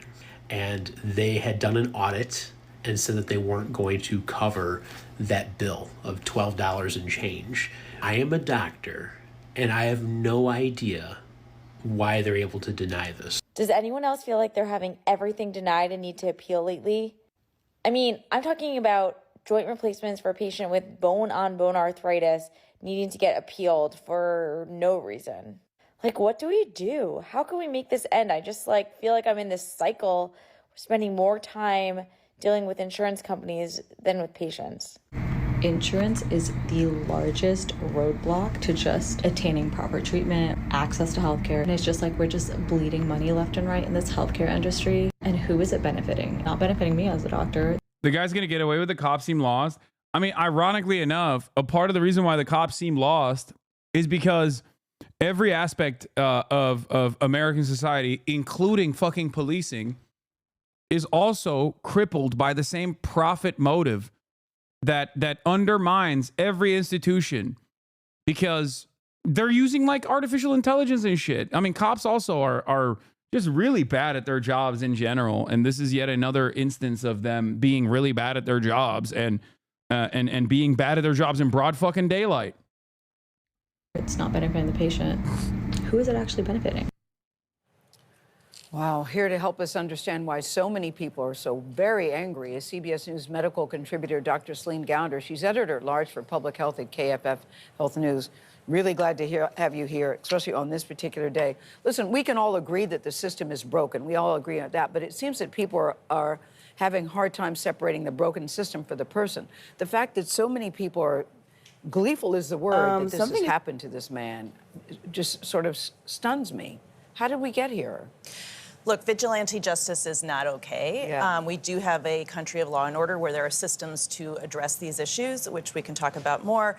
But look. But if you don't want, it's simple, okay? If you don't want the Me Too movement to like randomly get out of control and start yelling at like people for having like a bad date or whatever, then the systems can't fail victims of sexual assault, okay? And the same goes for this. If you don't want people to release the pressure that they fucking feel, if you don't want vigilante justice, and I don't want vigilante justice, because there is obviously vigilante justice is uncontrolled. Okay, it turns into some of the most damaging aspects of the Cultural Revolution. You know what I mean? It's decentralized. It's primarily focused on revenge. Okay, and it can be its starting point can be an adequate point of anger. Okay, a real point of anger, but it never ends in that situation. It never ends with only the appropriate victims, or I mean the appropriate targets. Okay, so if you don't want vigilante justice, you have to fix the problems. And I think that a lot of people, a lot of these institutions are so woefully incompetent and are so used to not fixing these issues that it doesn't matter. Yep, Hasan, just remember he's the CEO of his own company. Yeah. I mean, look, I am the CEO of my own company. I'm not. But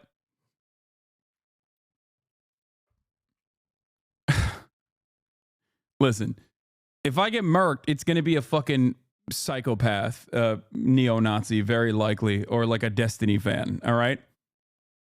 And I'm going to get murked because of the things I speak on that many of you agree with. It is what it is. If it happens, it happens. Nothing I can do about it. Having said that, okay, I'm not in here to fucking defend the honor and protection of CEOs. I'm not saying that at all.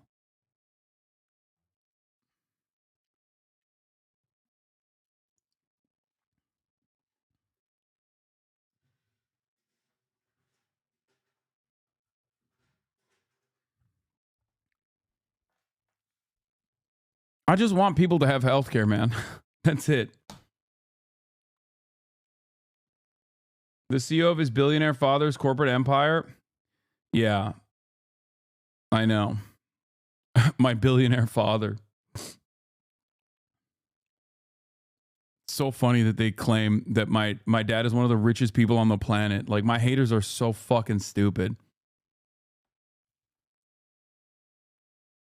To quote Al Sharpton, the rent is too damn high. Healthcare costs are too damn high.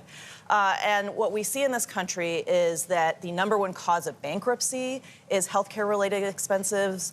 According to KFF polling, after groceries, transportation, and rent, healthcare costs are the number one cost of concern to families in this country. Didn't you say healthcare is what radicalized you in college? Yeah.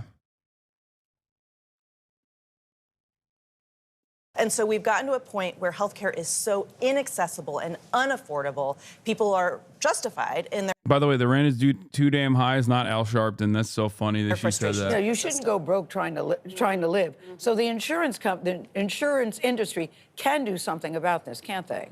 Well, there are things that can be done. So under President Obama, there was the Affordable Care Act, which helped to expand health insurance. So you had Medicaid, you had the marketplace, then you also have subsidies to make it more affordable to purchase plans on the marketplace. Those were made even more generous during the pandemic. And then those more generous subsidies were extended under the Inflation Reduction Act under President Biden.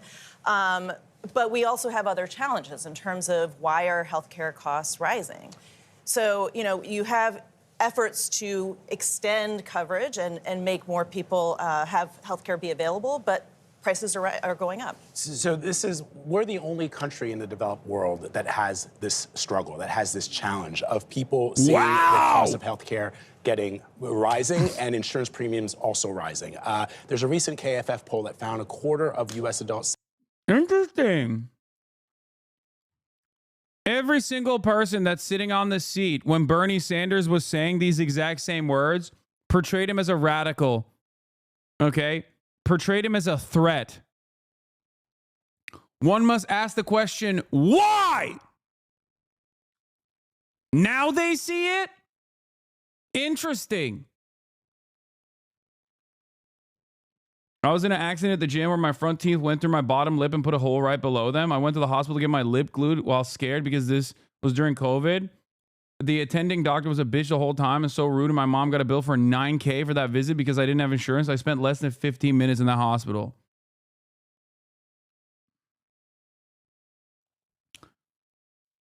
The healthcare system cost U.S. taxpayers $49 trillion over the last 10 years. Without the insurance middlemen, it would cost $32 trillion. That's $17 trillion that could have gone to healthcare instead of lining the pockets of insurance company CEOs.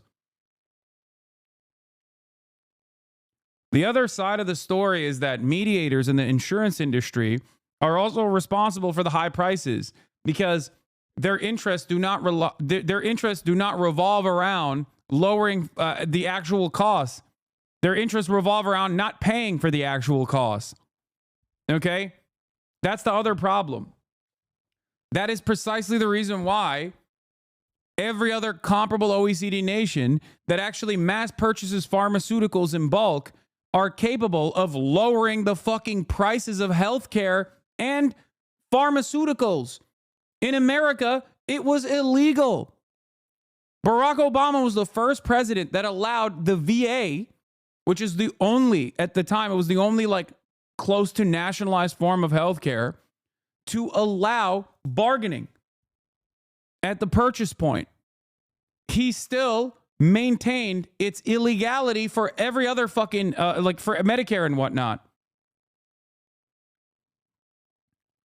Think about that. We are the only country where the government is not allowed to bargain with pharmaceutical corporations at the point of purchase. It's illegal. Think about that. Is he not going to the Streamer Awards? I am, man. I am going. And for the record, it doesn't even make sense. Murder is good. Murder is good. Murder is good. What are you saying, Bjorn AIDS?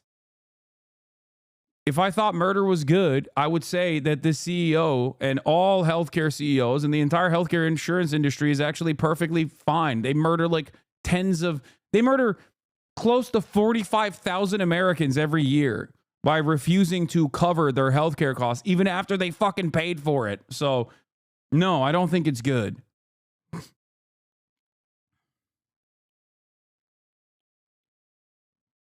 Sock them, motherfucker. Yeah, I don't understand how people that come from countries with socialized medicine will still turn around and go,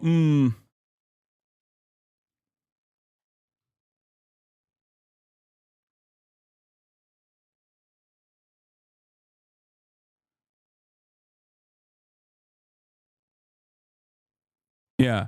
All jokes aside, it's really fucked up to see so many people on here celebrating murder. No one here is the judge of who deserves to live or die. That's the job of the AI algorithm the insurance company designed to maximize profits on your health.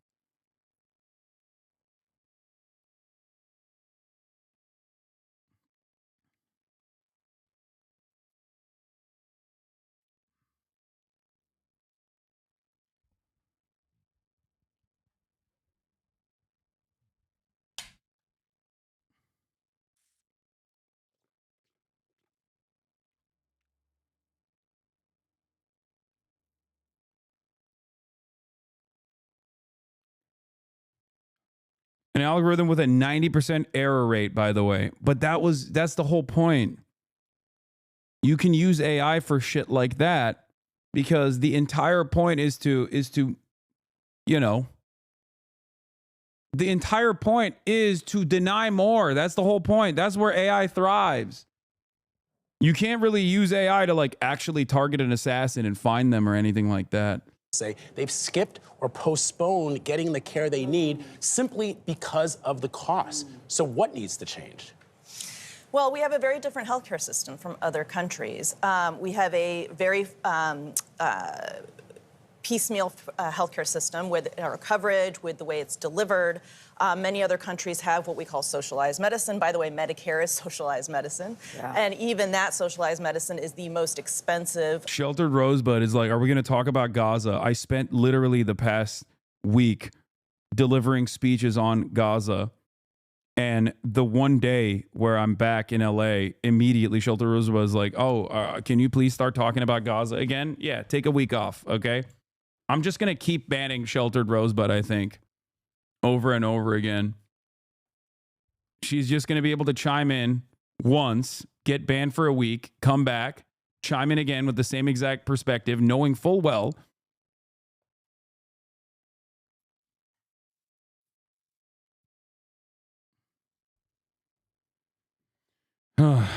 in terms of healthcare for the elderly in the world. You've timed her out for 9 weeks total, by the way. Yeah, I don't know why. I don't know why she's just like always has to be this way. There are a lot of different proposals that have been made. So again, going back to the Inflation Reduction Act, negotiating down the price of drugs, giving Medicare the authority to do that. We've already seen one round of price negotiations. Yeah, chat, you need to stop encouraging her. Like, she thinks she's in the right when you do that. The incoming administration wants to eliminate the Inflation Reduction Act, at least many of the provisions of that. So whether that will continue, we don't know. We've seen a lot of mergers and acquisitions in the healthcare industry, which means less competition. The Biden administration has really been trying to pursue antitrust suits to block some of these. The Trump administration, the prior administration, tried to make healthcare pricing more. No, this is not enough, okay? simply only reducing. This is the same principle behind chucking 2 pennies at a fucking homeless person. Okay, lowering lowering the price of insulin for Medicare only by 2026 is not the fucking broad sweeping change that people are demanding. Okay, this kind of incrementalism is not enough.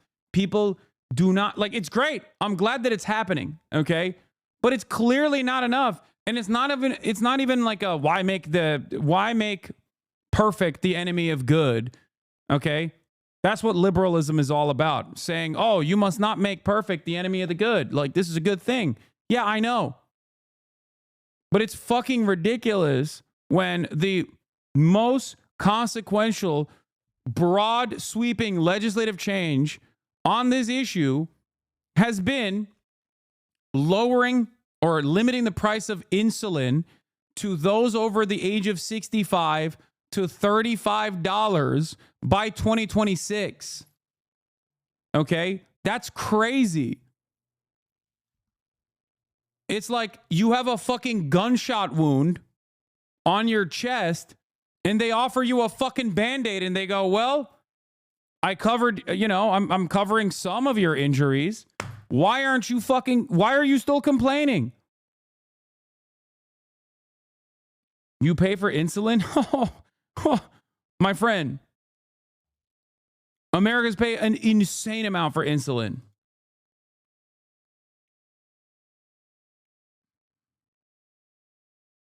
More transparent. That was another way of trying to make things better. It's really going to depend. Not enough. Yeah. It's not enough. These are all sort of chipping away at a bigger problem. So we saw the doctors in those clips talk about how it seems like more and more claims are being denied. Are you seeing that? And for people at home whose claims are denied, what can they do? I'm definitely seeing more claims being denied. And what we're also seeing now is increasing use of AI by the insurance companies to deny claims. And then you have competing AIs being developed by healthcare systems to fight the health insurance AIs. Me as a doctor, I have to spend a lot of time on the phone with various different companies to try to explain why my patient is in the hospital, needs to be in the hospital. If you are finding your claim. It's kind of insane. People can mention your name and get 40K views easy. What the hell was that Oxford Union questions? Like, did the whole Destiny Discord just flood the Oxford Union? I mean, It was Cambridge. What the fuck? They didn't ask. Like, I swear there was like 2 questions about Israel Palestine. I swear. I'm flabbergasted, guys. What the fuck was that? I mean, he handles himself very well, but like.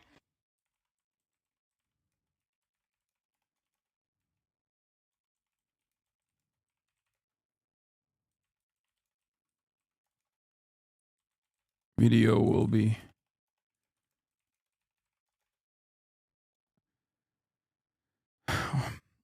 Why is Hasan speaking to Oxford Union with the kind of shit he says? I know. One must ask the question why all these other like reputable institutions don't feel the same way that you do.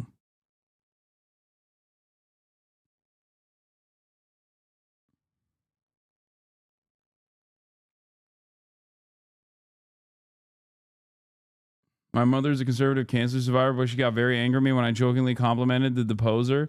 I guess we are just really lucky to not have any really bad experiences with insurance.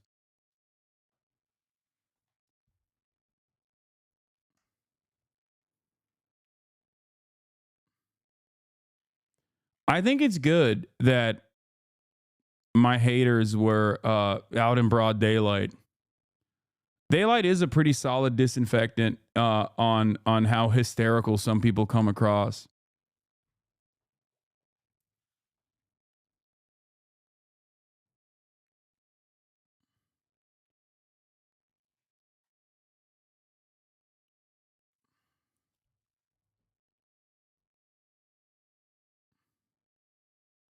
TikTok audience hates you for some reason. They always say you say stuff you would definitely never say, so I know they've never watched.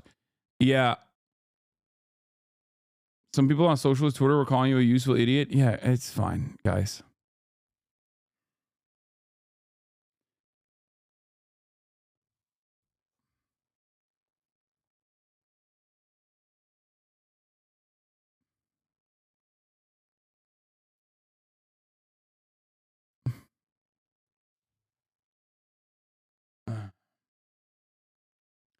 I think the way that online spaces work is that you can be really echo chambered without even realizing it. It's something that I try to deliberately avoid. It's something that I try to deliberately work against, if that makes sense. It's funny. Is happening. Oh, Will just showed up. Something is definitely happening. And I would be remiss if I didn't talk about this particular funnel into the alt-right that is informing how the alt-right is reacting to this moment right now. Because despite Ben Shapiro uploading this video, this was their response. And I'll do the image descriptions for this, but yeah. So Ben Shapiro uploaded this video, says the evil reactionary left cheers murder in reference to the United Healthcare CEO being gunned down in Midtown Manhattan. But then something happened. And shout out to Wild Geeters on Blue Sky for bringing this up. But these are the responses to Ben Shapiro on his own video. It says, I'm as right as they come. I have as much empathy as he had for those who lost their lives due to not receiving health care. Sorry, Ben, but nobody on either side feels sympathy for this man. People are cooking Ben Shapiro and everybody else that were like, people are like, dude, I'm right wing, and you're ridiculous for saying this is a left right issue. But anyway, we're not gonna talk about politics because Willard Neff is in the building, and neither one of us have an outfit, and looking jacked to the goddamn gills. Okay, I've been packing it on right now, little boy. You're a skinny boy now. Put those down. Put those twigs down. Put those twigs down. I still got it, bro. We gotta talk about your progress photos. What do you mean? Man, just make an OnlyFans. Okay, dude, calm down. If you're gonna show dick on Twitter, just make an OnlyFans, Well, bro. we look kind of good, man. We look good. Look at this. Look at this. Hey. Not bad. This? Not bad. Yeah. Not bad at all, dude. Mm-hmm. God damn. So Will and I, of course. Hey, Chuck Dies. Thank you for the 50 gifted subs. Level 3 hype trade achieved. So here's the thing. Will and I both do not have a red carpet fit. That's right. As always. I think this year we should go to a Goodwill. I'm down. I'm down And to we do are that. only allowed to buy like $10 outfits. I feel like it might not smell too good if we're just That's fine, bro. if we're gonna be It like can't be Austin. as bad as Austin. Yeah. Austin in the stinky shirt. Yeah. Yeah. Scream your name. Thank you for the 5 gifted. So the streamer awards is starting at what at like 2 or something, but obviously the red carpet like doesn't end till I don't know when streamer awards actually starts, but we'll be there and we'll be supportive. 3 p.m. Yeah, it starts at 3 p.m., but obviously it's like, you know, the red carpet goes on to like 4 or 5, I think, right? I think like 6. I don't think Streamer Awards is till like 6. Kid Fury, thank you for the 10 gifted. Pope John Paul III, thank you for the 5 gifted. But we're still gonna go to our, you know, regular spots, I suspect. Yeah. But you know, where's Wake? I thought he was coming too. Oh, I can text Wake. But it's all good if he's not. Did he message you? No. Okay. But you said you wanted him to come. I did. We need more colors in the next merch like you guys are wearing. But yeah. Bro, I got my next merch has all kind of color in it. Black? No, it's got red. I got sweat Cedo pants. Your next merch is sick. Yeah. Will's next merch is crazy.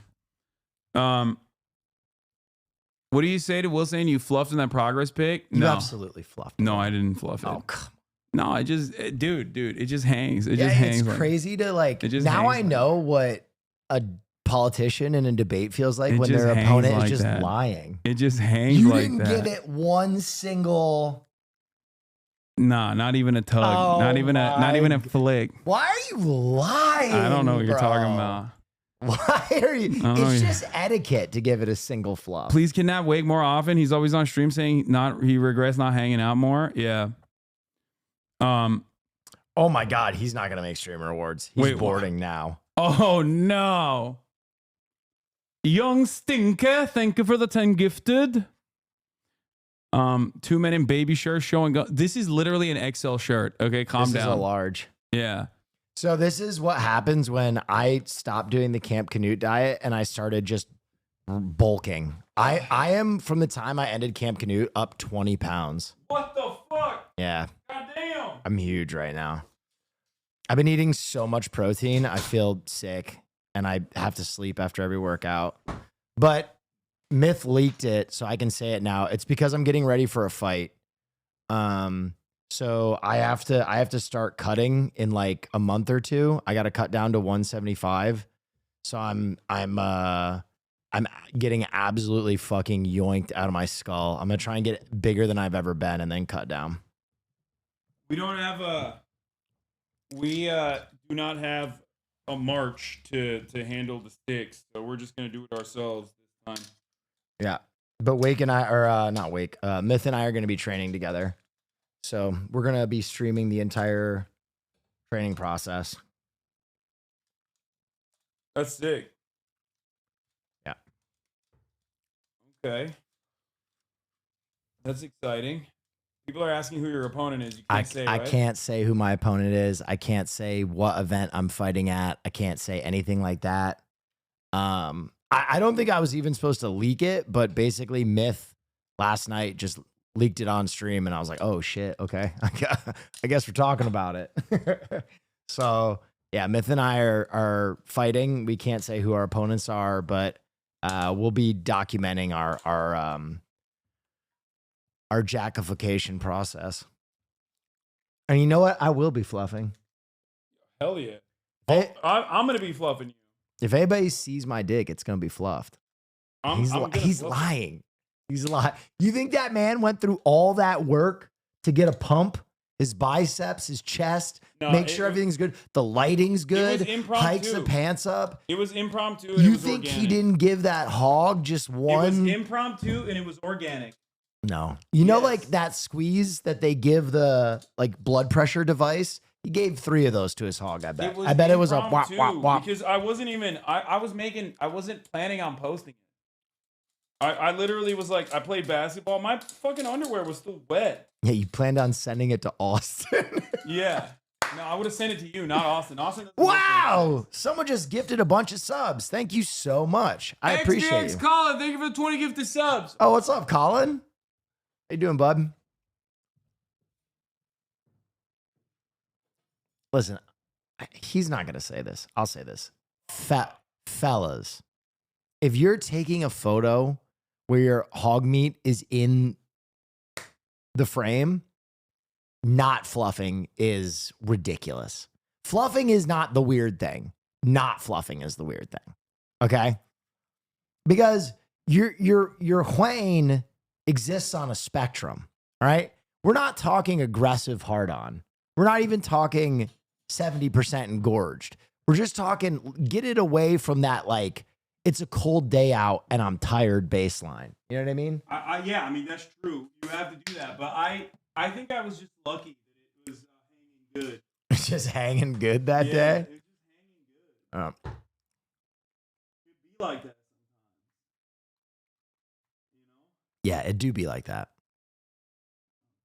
Listen, ladies, I see some of you hunting, by the way. Ridiculous. They just don't understand. I know there are ladies that have taken nudie photos before that give their nips a little bit of the, hey, wake up. Okay? Yeah, it's a little ice cube. Little ice cube on the nippies. Let's not throw stones in a glass house, okay? You know who you are. You know who you are. Just one little like, hey, let's nip this out, okay?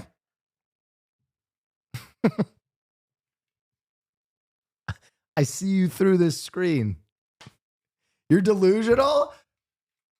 Ladies, please, someone have my back. Ladies in the... okay, all these cots. Thank you. Thank you. Real, thank you. There ain't nothing wrong with it. There's nothing wrong with it.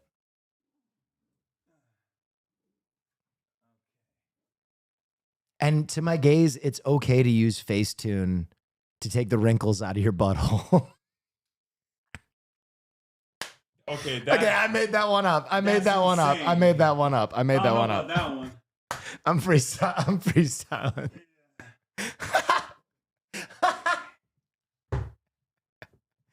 Okay, but that is $1 billion idea. Write that down.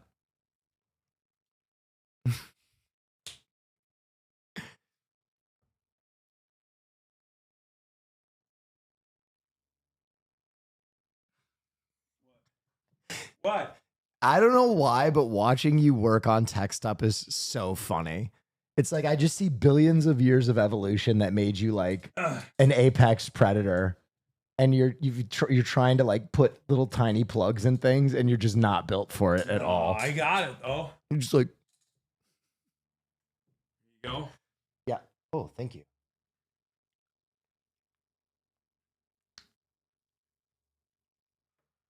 Do you know that they're calling Myth and Unk now? What? Yeah, they're Bro, calling. we're grand Unk if Myth's Yeah. Unk. They're No, calling Myth that's and not Unk now. good. No, it's not good. That's not good at all. If Myth is Unk, we are fucking grand Unks at this point. We're grunks. Yeah. Okay. So what we're gonna do is he's full on Gramps. Myth is like 12. What the fuck? He's like 24 years We've old. seen this man grow up. He can't even rent a fucking car legally yet. Wait, really? Wait, how old is Myth? 24, 25? 25? Oh my God, he's getting up there. Oh, Jesus. He's getting up there. We're so old. Will Neff is alive. I thought he died recently from a self-suck injury. He's alive and well, baby. He's live and alive. I want to point out that at our slotted podcast time, I was the only person that was available and ready. Wednesdays. And somehow I... Oh, God. Uh-oh. March has a different lens on this. March left us with a different lens. Bro, And you are literally surrounded by lenses right now. I know, but I don't know if any of them work on this. We can pilfer. It doesn't focus. It's not focusing at all. See? Here, you know how the camera shit works. Oh, yeah, this is... Fuck, there's manual focus. We're going to have to... I did it. I fixed it. There's probably an autofocus on here, though. Are there...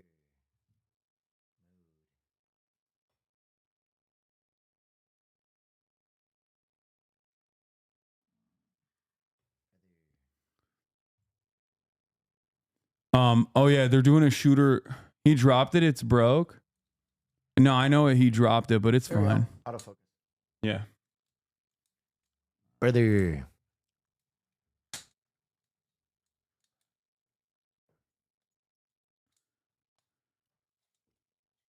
It's called job security. I don't think he wants to do this. This is not a part of his like priorities at all. No. You know where Marsh is right now? Marsh is seeing my new favorite band in San Diego. Oh, he's in San Diego already? Yeah, he's going to go to San Diego and watch Snow Strippers. So how the fuck is he going to come back to... He's coming back tomorrow morning, getting me. Then we're going back down to San Diego for Brutalismus. Okay. Why is Will so buff?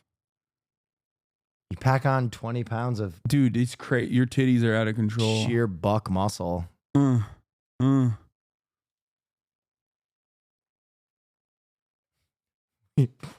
We look like goons. We do. It's great. Hold on. You guys should revive the Geico Caveman show. Yeah. Yeah. Okay. Camera's ready. It's got full coverage. Shit's looking good. I think maybe I might need a different because we don't have Marge. I was thinking like we could. Are you fine handling this? Like I'll be able to handle it too. But I'm fine. Oh, I can handle it. Okay. Okay, we're here. Hold this for a second while I go pee. We haven't even swapped it yet. I'm just. You want me to? What do you want me to hold while you pee? Just give it a taste. Give it a whirl. He's going to fluff right now.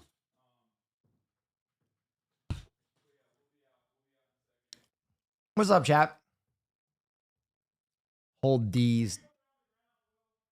Yeah, have you played Marvel Rivals yet? It's fun. Oh, that's right. They don't have fun in England. Do you have outfits? No, we don't have outfits yet, which is what we're trying to amend. We might not though.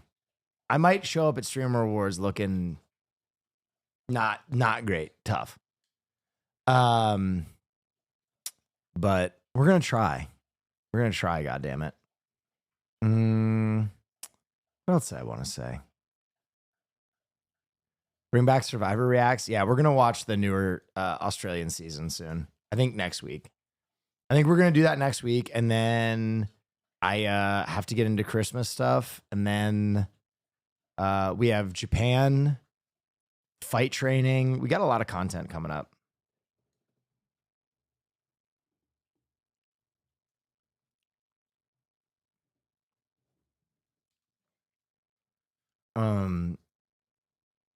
Well, did you watch Wicked? I just don't know if I can bring myself to watch it.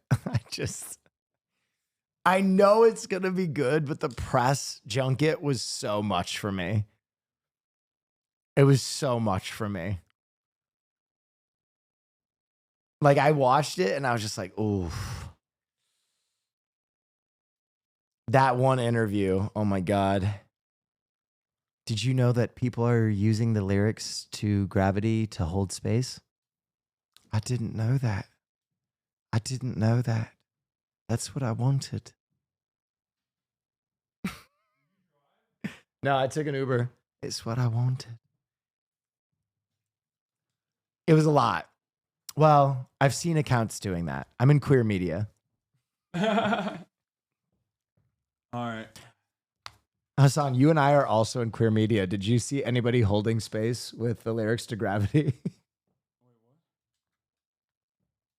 I have no idea. He's been in England. He doesn't know. Yeah, I'm out of touch. Okay. Okay. All right. You're gonna walk out pissed off at the color saturation? What do you mean? Oh, Gladiator? Is that what you guys were talking about? Gladiator was not. Dude, I watched Furiosa. Shit was so good. Really? I liked it. It was okay. It was good. I mean, I haven't watched a movie in a minute, and I literally was thinking like it's gonna suck. But dude, did you see Anora? No, what's that? Piff. Dude, in a movie where there have been two movies that I think are like all time, Substance and Dune 2, Anora is like top 20 movies of all time for me. Movie bang. Did you like the what is it about? Do you know who Sean Baker is? I think that's his name. He did Florida Project. He did Red Rocket, Tangerine. What is it? Is it a scary movie? A sex worker from Brooklyn gets her chance at a Cinderella story when she meets and marries the son of an oligarch? Yes. It's incredible. Okay. I'll look at it. I'll watch it. I trust your judgment on this stuff. Penguin is pretty good. Penguin was sick. Yeah, I've been watching that right now. Furiosa was good. I think as such a fanboy of Fury Road, it felt not satisfying. I compare it to when you go to like one of your favorite restaurants and you get something all the time, every time you go there, and it's still fantastic, but it's like one of the lesser times they made it. You know, I maybe there's like one hair in the dish, or like it's a little cold, it's been under a warming plate. That's how Furiosa felt, where I'm like, I'm still eating a good dish, but there's a little hair in this. Okay. Dude, I couldn't stand Deadpool Wolverine. It's so Wolverine. Wolverine. Okay, chill. I couldn't stand it. I did not like it. I thought it was decent. I'm sick. I don't ever want to fucking hear like he's standing right behind me. The the fourth wall breaks. That's Ryan Reynolds shit, though. I know. The fourth wall breaks. It was so fucking unbearable, dude. Yeah. Oh, Fox is underwater. Like, I get the backstory of it all, but like, it's just, I don't care. Just make a fucking good movie. Like, who is writing the goddamn dialogue, man? Ryan Reynolds. Yeah, I could tell. It sucked. Wow, you got smoke for Deadpool, huh? Yeah. I didn't like it. It was just like, it's cheap. It's so cheap. I don't know. I didn't like it. But what else? Okay. Oh, the Dune show on HBO is not bad. It's dense, but I like it. Season 2 of Silo has not been great, I'll be honest, which is heartbreaking. I didn't like the first season. That's crazy. I thought it was so like, and I love dystopian, like capitalist allegories. Like I love that shit. That's extremely my shit, like tech dystopia shit. And I thought the first season wasn't that good either. The first season of Silo was... But I'm not shocked the second season isn't good. Arcane it's just starting Arcane a little is slow. Immaculate. Oh, Arcane is... Dude, yeah. Arcane, I get why it's $250 million per season. You could pause every single frame of that show. Every single one. Each individual frame is a painting. It's an incredible show. Yeah, it's fantastic. We should go. We should go. All right. I'm trying to find a video to show them while, we venture off. Yo, play Snow Strippers. Dude, wait, can I show you Snow Strippers really fast? Type in Snow Strippers. I'm obsessed with this group. Obsessed. They're from Detroit. Go down. You guys see their first video. What if I'm a freak? Go to Under Your Spell. This is so my shit because they filmed their video with like a JVC handy cam and they're so Detroit. It's so budget, but they bang, bro.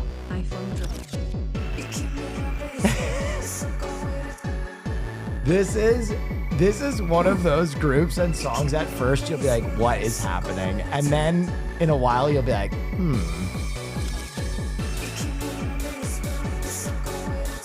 Okay, show them whatever you want. I am all in on Snow Strippers though. Okay. I mean, I appreciate your taste. Thank you. Trust me. Visionary. I trust you. What should I play while we wait? While we're paused or while we're traveling for a little bit. You want to maximize your viewership? What? Just pull up that Twitter progress pic and leave it. We can do my Cambridge speech. Hasanabi at Cambridge University Q&A meet and greet. Hi. Nice to meet This is you. a fan. Nice to meet you. Nice to meet you. I grew up in Chicago, so I Okay. was kind of wanting to talk to you Pause. about the BNC. Did Wes Anderson dress you? Dude, come on. What That's a good fit. happened? That's a fit, dude. I wanted to look collegiate. I wanted to look like a college professor. You look like you're about to engage in some hijinks with Bill Murray on a flat screen. Yeah, first of all, Wes Anderson has got great style. Okay? You look like you and Owen Wilson are about to talk about who has a worse father.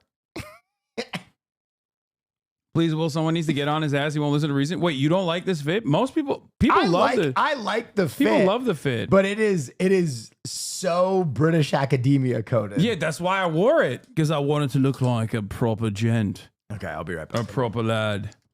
A proper prim lad. You look like Chris Hansen is about to ask you to take a seat. Wait, what? No, shut up. You're saying that because, I mean, you're wrong.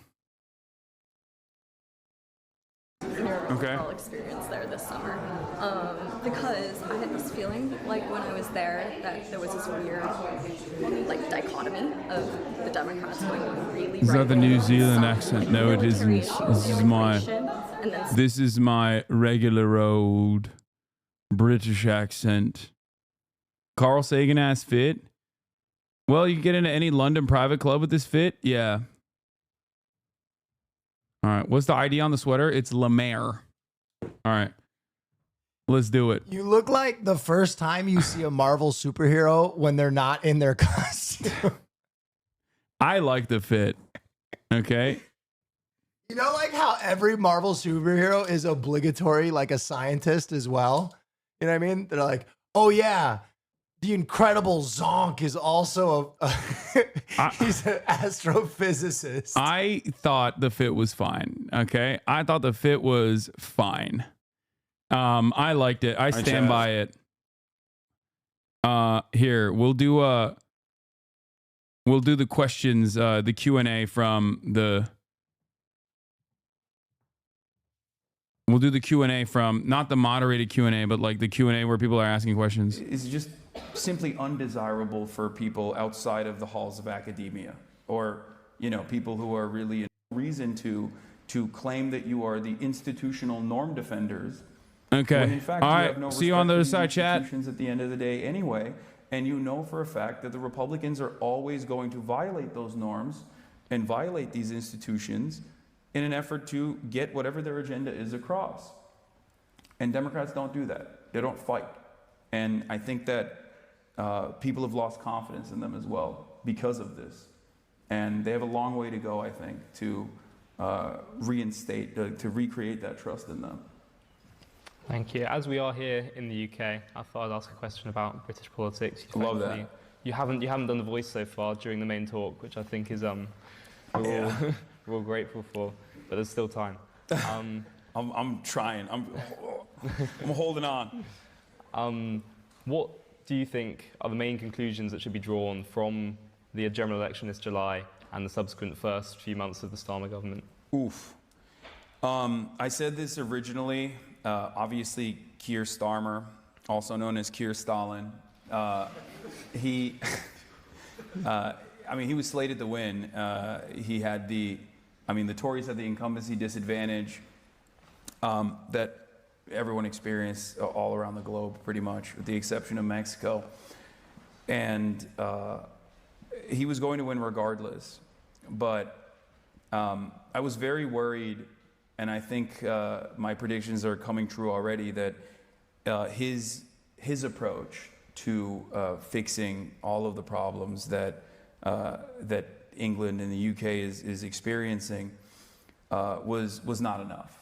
There was another side of this conversation that didn't get as much coverage, I think, even in America, the Reform Party's movement and how successful they were. I think that's terrifying.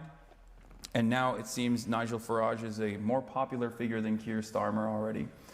And I said at the time that if Keir Starmer does not, immediately work to fund the NHS and really hire a lot more people and fix public transit and try to fix the housing market in the UK, the Reform Party is going to come in inevitably and sweep. And I'm afraid that is the direction that you guys are heading in. Not dissimilar to what we're experiencing in America. Okay, my final question before we throw it open to the audience, a simple one. Do you think the world will be a brighter or a darker place in 10 years' time? Oof. I want to hope that it's a brighter place, but all trends point to the exact opposite of that, it seems. I feel like we're experiencing a lot of chaos all around the globe. Russia has invaded Ukraine. Now they're talking about potentially North Korean troops that might be deployed. Obviously, Israel is pummeling Gaza and is slated to permanently annex North Gaza. They're still bombing Lebanon as well. There's a lot of back and forth happening there, despite the fact that there was supposed to be a ceasefire with specific carve-outs that allow Israel to continue bombing Lebanon and killing Lebanese people. You have, I guess, the incel president of South Korea that decided to do the shittiest martial law coup of all time, who backed away because quorum was established. That was really funny. But there's a lot of chaos and a lot of instability. And I think more importantly than all of that, there is, especially in the Western world, these liberal democracies that have gone unchecked with no even ostensibly socialist or communist counterpower, any other pole that maybe moves people in the opposite direction, have had unlimited neoliberalism for the past 3 decades. And I think we're seeing the impact of that now and what that has done to the economies individually, and that's done to the public as a whole. Like I think that a lot of people do not have a lot of optimism for the future, especially our generation and younger, and the economic anxieties that they experience, if left unaddressed, if left unexamined, is going to continue building the otherwise nascent fascist movements that we've seen in many Western European nations and even Eastern European countries as well. You have the AfD in Germany, you have the Reform movement here, you have Marine Le Pen's party in France, Meloni is already in power in Italy, and it's happening globally. You have Donald Trump in America. Like, these guys are all ideologically aligned on the boundaries of nationalism. And I'm very fearful about the prospect of the future, especially when there's no mechanism of pushback. And in all of that instability, I think, at least historically speaking, fascism has always been a means to reinstate control, to institute some stability and control. And that's a terrifying prospect for the future. Not to be too much of a downer, sorry. Thank you. Okay, so now it's time for some questions from the audience. If you just stick your hand up and then wait till we get a mic over to you, then you can ask your question. We'll go just here. Yep, stand up. Hi, I'm Sadiq. I go to Down College. I've been a fan for a number of years. I just wanted to ask, what's your view on the Global South's prospects going forwards? Because obviously we took here news about their constant domination by the West. What should we be optimistic about when looking at the Global South? I mean, I think, all things considered, the prospects of the Global South is definitely trending in a more positive direction than the rest of the world. And I think that has somewhat to do with Chinese initiatives as well. They're offering more favorable loans. They're engaging in development because they're interested in creating a secondary market, because everyone understands that, like, the next stage of the Cold War is most likely going to be the United States of America against China. And if the tariff faucet opens up, all of a sudden you need other developed markets to be able to sell products to. So in that process, I think a lot of people are, I guess, hedging their bets. They're leveraging against American dominance. And this has been somewhat prosperous for the Global South, but I don't necessarily know where it goes in the next 10 to 20 years. But it's not that bad, all things considered. Should we go on the front row here? Hi. First of all, I'd like to thank you for your moral force of your arguments, and I think most of us can agree that the people who perpetrated these crimes of Gaza should face the full force of justice. But I do struggle to see in your arguments actual moral consistency or constancy. How you just talked about the Houthis, for example, I'm sure it's disturbing, not only for me as a gay man, but for other gay men, when you dismiss things like the murder of tens of people at the hands of the Houthis as a mere internal issue. It strikes me that that doesn't seem very morally consistent. And likewise, I think some of your remarks on Gaza have been troubling for many women. As you know, in the October 7th massacre, the Hamas forces who entered not only murdered hundreds of teenagers our age, but also, according to the United Nations, committed a pattern of sexual violence, targeting many of the most vulnerable women, including people who were taken hostage. It strikes me to win this argument and to actually provide justice to the causes you seek about, you need to be morally consistent. And you need to understand that there's a universality in our values, where we must think about women and think about gay people, no matter where they are. And I'm wondering, have you always been the most helpful advocate for your causes? Great question. So, yeah, okay. Tell me when. What? Flipping it over. All right, welcome back. I think it's flipped over. I don't know. Welcome to another edition of Hasanabi and Will's Drip or Drowned. Today, we'll be shopping for the Streamer Awards, which happens in just a few hours, so the pressure's on, guys. What's up, YouTube? Yeah, we'll see if we're able to find something. What's up, YouTube? I'm Will. This is Hasanabi. And today, he's going to be showing us his top tricks for fluffing up your penis and making it look big in progress photos. I'm not going to be Number 1, start the fire. Start the fire. Number 2, the fast slap. Okay. I'm going to close the windows. I hope the audio's good, chat. Is the audio and everything good? I have no idea. We're lost without March. Yeah, that is true.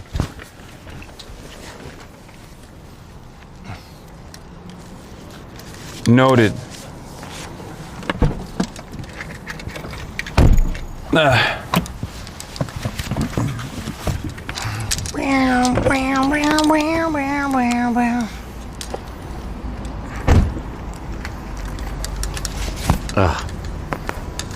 All right.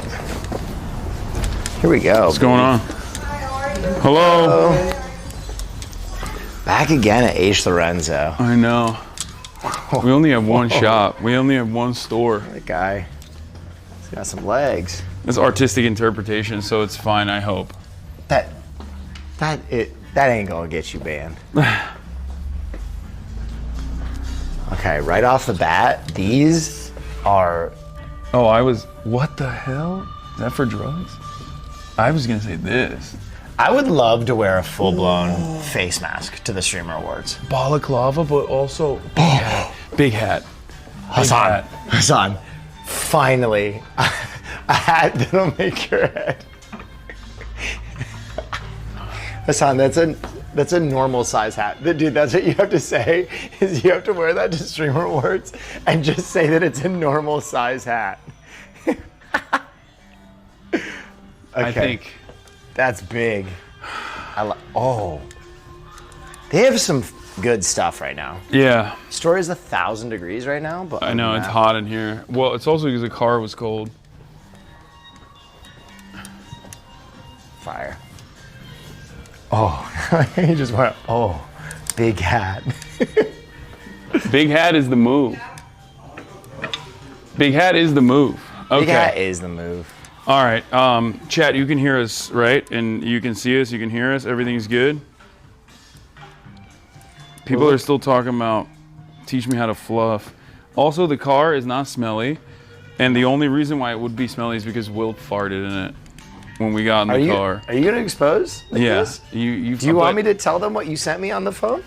Oh, that I was farting on the plane? I should have talked about it, but I forgot to. He literally sent me a message that said, Will, I love farting on planes, verbatim. I did, because it's true. This has got to be And I see no reason to hide it. Oh. Oh. I don't even know what that is. That's how you know it's good.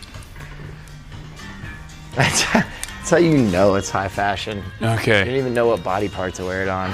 We have a red carpet in a couple hours that we're trying to get fits for. We're probably gonna shop here, for both of us, and then we're gonna go to the other H. Lorenzo as well. But if you had any suggestions, whoa. This is really sick. This can be like formal, and also you can dress it down too. Whoa, it's got like a built-in. What is this? A little bag? It's a little bag, but you can take it off if you want. What in the heck? That's cool. All right, earmark that. Walk us around, show us a few things, and we'll grab stuff. We have like something like this. Whoa. What do you even wear something? You can wear like a button-up shirt with a nice trouser, like a black one. Yeah, okay. That one. That can be really cool too. Or I have like this blazer. Whoa. Okay, that's crazy. We got some wild stuff today. I mean, yeah, this is the wild store. That's pretty fire. Whoa. What size is the largest size you have for this? This is already oversized, but this is a large. This I need something bigger than that. Try it on. That looks. There's no way my arms. That looks straight up huge. No, look at the arms. Try it. My arms are not gonna fit. Try it. Okay.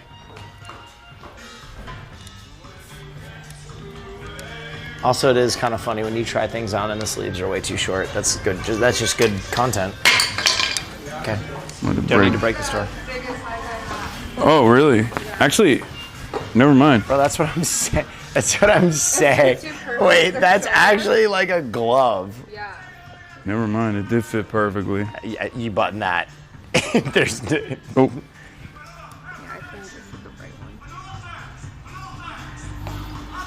Dang. Wait, actually? What do you Maybe think? the old school one and done. Nah. What are you gonna get, Will? I don't know. You look fabulous in that. I don't like Absolutely these. Fabulous. What's up, fellas? How we been? Hey, how we what's doing, going man? on, my man? What's up? Good. Good to see you, dude. How's everything? Good. Pretty Chilling. good. Got my text? What's good? We're looking for a red carpet fits. Oh, nice. Yeah, in a couple hours we have to do a red carpet and we don't have fits. So we of course came here. Speed shopping. Best place to come to. Let me see the pants. This is the biggest size I have. This is a large. I mean, if the top fits well, the bottoms probably fit well too. Are those like flared at the bottom? Those are sick. Yeah, they play a little bit at the bottom. Like, What kind of shirt do you wear with this? you could wear like white tee. Like a really clean white tee would be really nice. Tank. Even like crew neck will be Yeah. Or like a tank It's top? kind I of can like wear. casual with the embroidery a little bit. Yeah. But it's still tailored, so it looks great. Is there anything else kind of like this that's like maybe less? I can try it. You can put it down, bro. You don't have to. You don't have to carry it everywhere. Hey, bro. This is where I came from. Oh. Yeah, It's that. like wide-legged. And, I mean, that's a little. That's a bit wild for my taste. I That think. is crazy. yeah, it's definitely very like funky. Wait, let me try the pants Is that though. like Where's the pants for this? windbreaker material? Holy. Yeah. Wait, let's see if it. Let's do the trick. You're skinny legend now. It'll fit. Nah, I mean, just because I'm a. All right, go try mine. This is the trick. It's That probably. fits. It might be too tight, but we'll see. I'm gonna follow you while he tries that on. Ooh. I think this would be really sick. Oh, little Jean Paul Goot. Yeah. Dang. This is good. These colors together would drive me crazy though. This is like. Are these supposed to go together? The blacks Yeah, they look are. different. No. They're supposed to. They're matched. Huh. It's like a matching. Is that like a winter coat? Bro, what Yeah, in the it's patterned. world? That's crazy. Okay. All right. That's an option. Little Jean Paul Goot coming at you.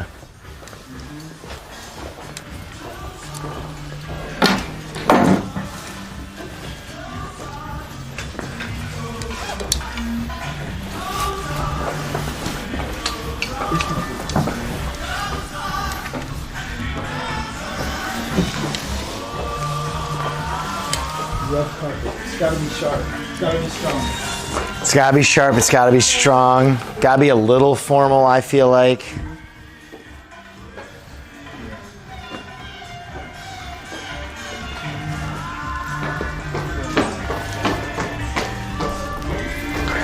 I wanna go. There's no way this is made out of a tire. Yeah, it is. No, the pants are definitely too tight.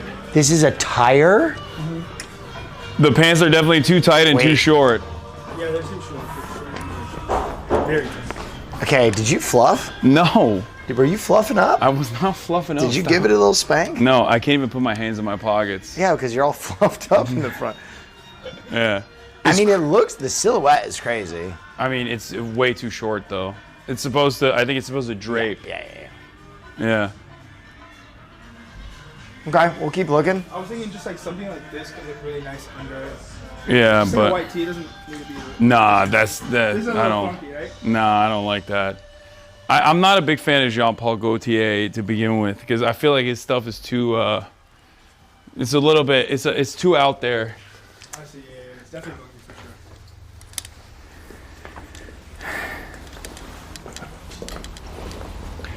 sure. Will always comes to these things and will be like, oh man, I don't know what to get. And then boom, he'll find something that fits him like a glove. And it's the best thing I've ever seen in my life. Yeah, I got a good body type for sniping some. Dang. You been hitting the gym? Oh, yeah. OD, right? Yeah. I can tell. Thank you. Congrats, bro.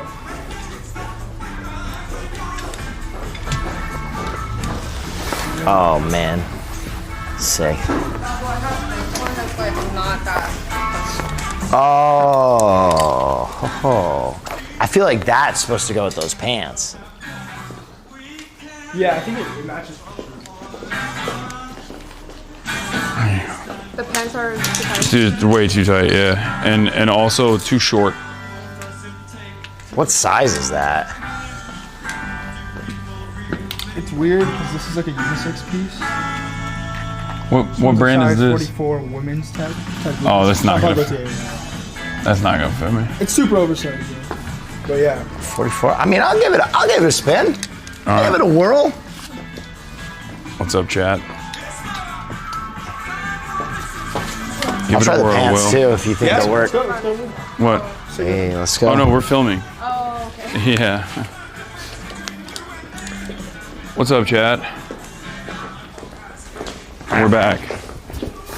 We got the transition lenses too. Can you see? Yeah, this would be kind of. We'll see. Give it a shot. Why fix not? the manual exposure. Like this ever? Occasionally. Yeah, 'cause this is like super wet, like a 70s, you know? Or zoot suit shit. I've been known to rock goofy shit like this. This is sick though. It's still like really, just like a pinstripe suit. Yeah, it's a really weird version. Yeah. What is this? This is sick. It's prototypes. They're based in Switzerland. The designers used to be on the original design team. Why is he naked? What We're happened? actually taking this apart. You guys pantsed him. We did pants him. You guys pants my man.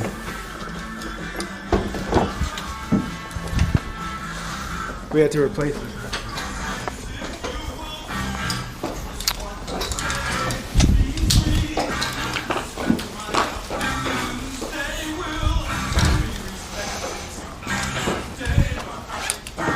As far as carpet fits goes, chat, don't know how much success we'll find at this store.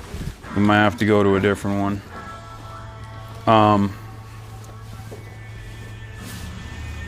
That's crazy to do on Gojo's birthday. Wait, what? I don't know.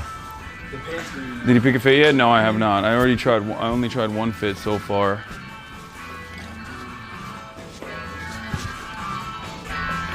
But we're waiting on Will to put that shit on. I think. Hassan, what do you think?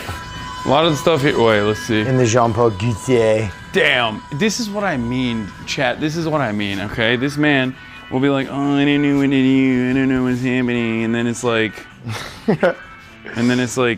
he just looks sick. It's kind of cool. The jacket's fun. Oh. Wait, come back. Let me get a full. High fashion. I like these. That's fun. We also just got this coat from Oh, that coat is sick. How big is it though? I mean, they always make the biggest shit. Yeah, it's a large. It's a fit, honestly. Let's see. It's a runway piece as well. Let's see. Boom.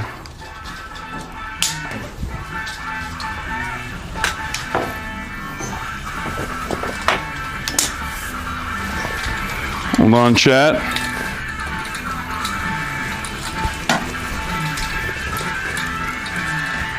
Why isn't this working? God damn it. Oh, there it is.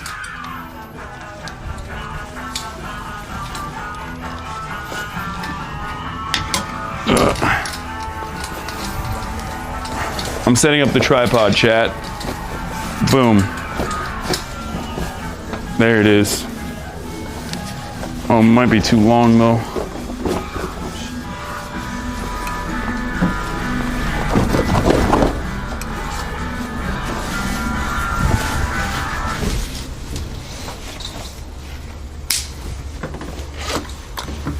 Let's see.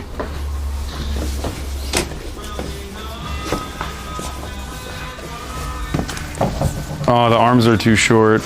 Classic. Classic. This is a fire fit though. It is really, really nice. I would rock this. I have like some Gucci trousers that I have that are like really flared, really big, and I feel like I have I could wear those with like a white shirt, like a sleek white shirt, and then I love white shirts. a jacket, yeah, like even a tank top, like a white ribbed tank top. Like a really nice one. Yeah, like is what I was. Makes really nice ones. Is what I was thinking, but the arms are too short. Oh, that's cool. It is really nice. Like that would look really nice on you. Actually. Oh my God! Don't even. Here, put it on. Put it on. Just. There's no way. Put it on just for me. It won't see. fit, dude. Do you have anything else like that or no? We literally just got that in a box. Oh, fuck off. Oh, come on, dude. Doesn't Every fit, time. bro. Yes, it does. What are you talking about? No way, dude. What are you talking about? It's perfect. It's supposed to be oversized. What's up with this? It's the handkerchief. Why is it so big? This is also really nice fitting. No, I can't. It's like, I'm looking for something a little bit more formal.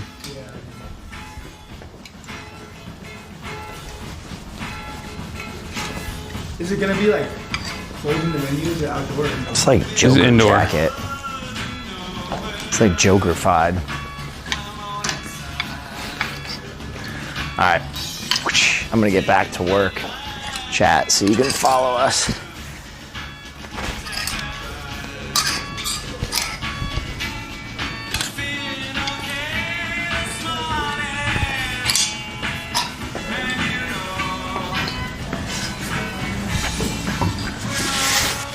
Do you want to, I can... I'm getting back to twerk. I can collapse it. No, it's okay. I got it. If you want. Get back to twerk. Do we have... Did we look through all of the blazers here? Pretty much all. Like all the formal jackets and stuff that you guys have? Yeah, we have this color as well. But this it's gonna be too small for you. Yeah. A lot of cool stuff, not much formal stuff. Yeah.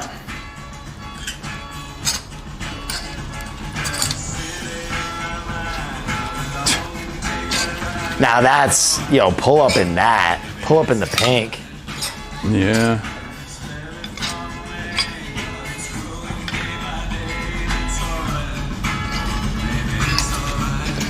Oh, I'm gonna sneeze. Excuse me. Bless you.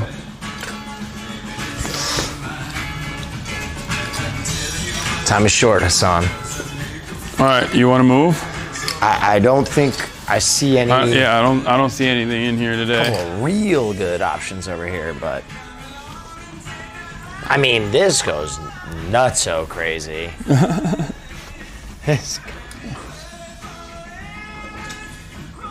Okay, this is XL and the price isn't even marked. They just make it up on the spot. Dude. They adjusted it how much? This is like the Roblox fit. Dude, I'm not wearing. Sign goes, I'm not wearing that. Okay, let's bounce. Let's then. boogie? Yeah. Time is short. This jacket is so sick, Will. This is so you. You already have the best version of this, though. Yeah, the Egon Labs one. Yeah. Yeah. That was such a get. I would have gotten that jacket if it fit me. Thanks so much, y'all. We're gonna bounce over to the other store just because we have such little time, but yeah. All right, hi down. All right, let's do it. All right, see you later. All right, if we don't find anything at the other store, we have to go to. Hey, how you doing? Goodwill. We have to head. We have to head to Goodwill, and just get the old man suits. The first day job interview suits. We can do that.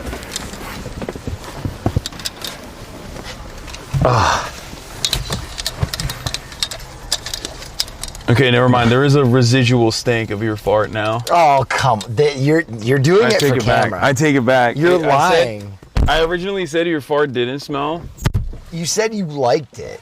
I didn't say I liked it. You licked the air and you went, that's my stuff. I can't believe how much of a liar you've become. What the fuck? I learned it from Cutie Cinderella. That's the word. Oh shit! Wait, I left my belt in there. Go get your belt. Gotta go grab it. I've lost, dude. I lost my glasses at the store before too. I keep losing stuff in the store. We're on the road to... What the fuck? I threw my keys so it doesn't shut Oh off. my god, that scared the shit out of me. I thought the car was falling apart.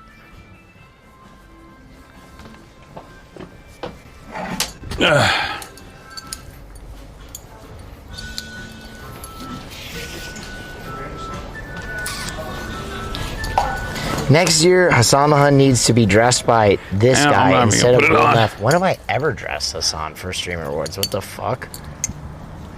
Hello? Who's tweeting at me?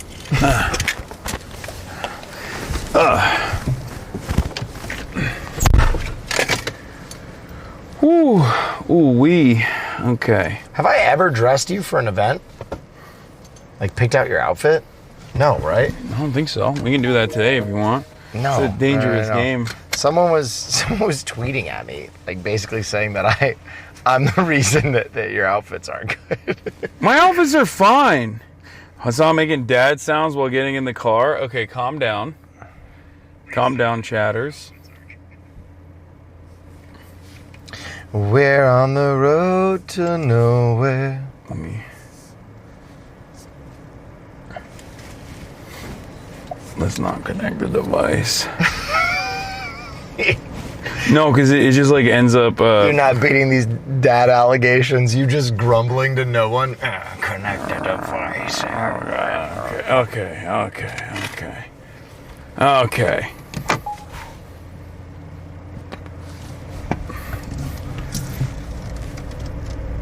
You should look up Goodwills and shit in the area. There's one right by you. Yeah. And then we can go to Wasteland. Wasteland lets you film now. Oh, they do? Mm-hmm. Oh, Wasteland could be sick. Okay. Wait, since when? Since recently. I did it with Wake. We filmed for like an hour, bro. It was a lot. We were in that bitch like a newborn baby. I now understand why people get annoyed with transition lenses. Okay. Because they don't transition. And then when they do, they don't transition back. Like, are they transitioning right now or are they clear? They're transitioning. I think we went outside. Is it exposed? Everybody transitions on their own timeline, man. You can't rush that kind of thing. It's true.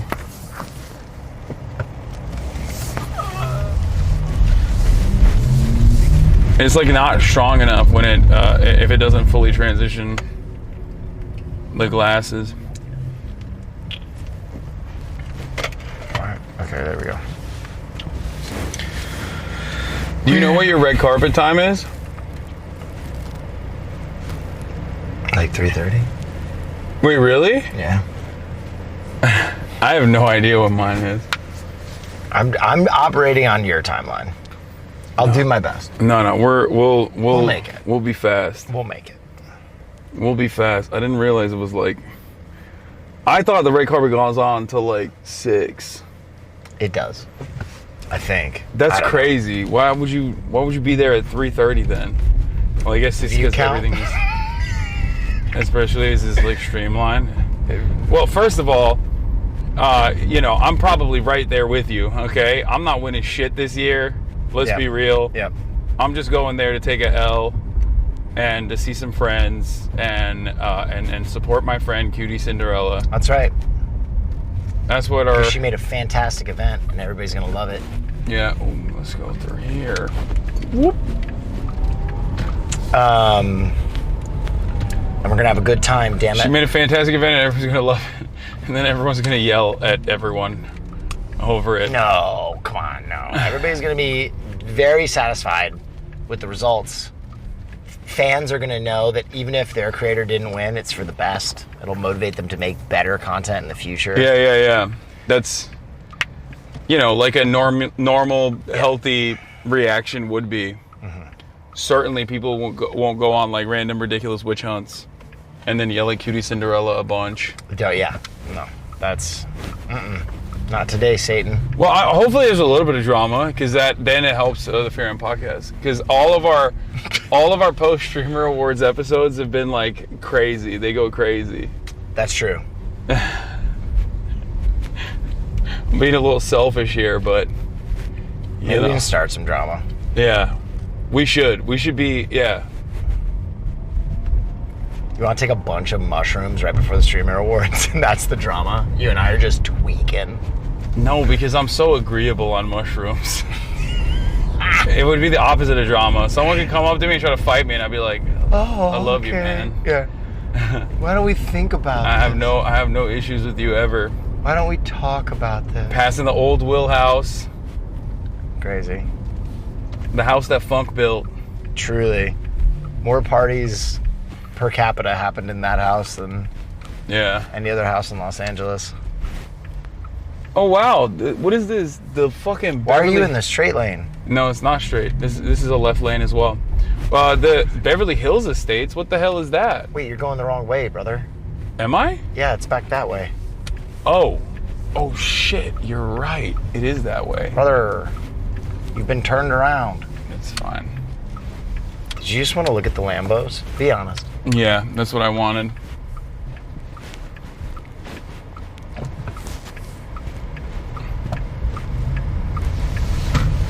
Boom. We're on the road to nowhere. This used to be the Spirit Halloween, and now it's Beverly Hills Estates, a global brand, but it's also shuttered. Bro, I used to pay $20 a month to be able to park at the Spirit Halloween so I could, because I didn't have a parking space. It's not a bad deal, though. Not a terrible deal. I just remember that I didn't have parking where I lived, so I had to... Oh my God, I remember parking there as well, and then them giving me grief. Yeah. And I'd have to go in and talk to the Armenian dude that owned Spirit and be like, come on, man, it's okay. Like, I'm going to tow you. You cannot park here. Every month, bro. Yeah. Like, come on, we're friends, dude. How many times are we gonna do this?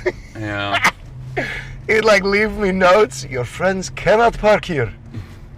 They cannot park here overnight. Like, there's no one else here, man. Please. Yeah. You were giving him some side money, dude. It's not like Spirit Halloween is a sustainable business. No, dude, I was giving him a lot of side money. Yeah. Damn, that car is sick. Look at that. That's what I want. That's a Resto Mod Bronco. That's crazy. Yeah.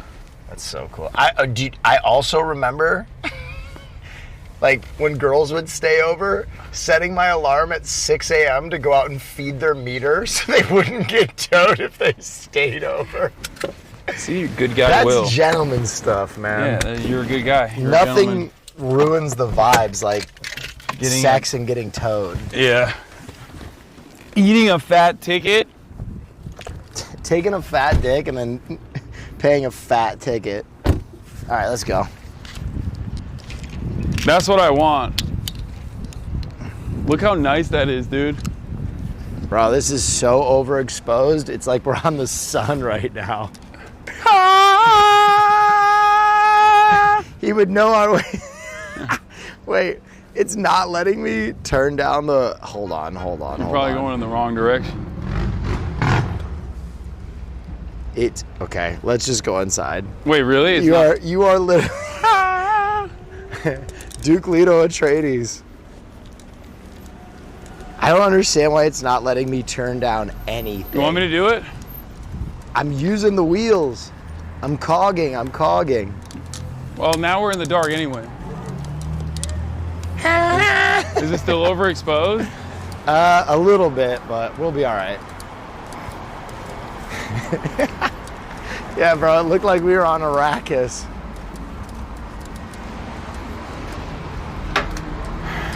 What's going on? Hey, how we doing? What's happening? We're back. What's up? What's up? We're back with the same requests. Is it about the coat? I'm doing all right. How about yourself? Someone bought the coat? Yeah, we have another red carpet situation. Exposed the information of the person that bought it. Okay, were they famous? But a famous person did buy. There's look at no those fucking way. pants, dude. A famous person bought the pontoon coat. No. Yes. No. Made it look good too. For what? There's no way they made it look good, pontoon man. You is can't. the Listen, end of we're an regulars era. now. You can't. The end of an era. I didn't think it was gonna look that great either. You tell me how much H. Lorenzo paid that celebrity to come in and buy that coat, okay? To save your rep. I took it to that. Actually, I took it to their hotel. They tried it on. Really? That's so cool. Why don't they tour at the hotel? It was amazing. The end of. I can't believe All right, it. one piece of evidence. I have one question. Were they American? Really? We have streamer awards. We have a red carpet. Yeah. In like 2 hours. Bro, Yeah. I got something for you. Okay. Leather chinchilla from Entire. Okay, that's Incredible price. that's insane. Wow. You don't guess how much this is. What? Is it a real leather coat? Real leather. Okay, let's not. For let's not chat, talk- for chat, it's definitely No, not I'm real not. leather. Oh, that's so cool. That's crazy. What? What? The trench with the hood? I hate the hood. I love it. That's the. Snap it off. Whatever. Oh, really? I love okay, it. that's a little bit. Okay, we are a couple of real good options over here. But So you said this is a good price? this is amazing. This quality. Let's see. Bro, Oh this- my God, it's this a is- duster. It's a duster. I Your mean, power just magnified so much. I mean, this is crazy. Guess how much? How much? 1,500 only. I mean, this. That's good for a leather coat. Yeah. Your power just magnified intensely. Amazing. Right. The thing with dusters is like I feel like it'd be nicer You look if like there was Walker, like Texas Ranger. if we could just like pull it in a little bit. You know what I mean? Because I'm so block shaped already. Yeah, where but if where's some silhouettes, it's gonna look good. I love it on.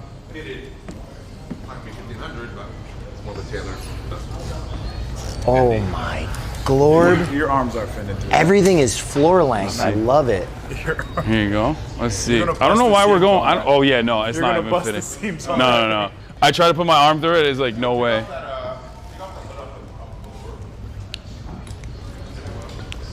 All right, Why are we I going like, with I like where dusters? your head was though. The fabulous deals are what we're looking for. Fabulous deal. The fabulous deals and the fabulous styles. Will's Mr. Deals. I love a good deal. That black and purple coat is still there for me.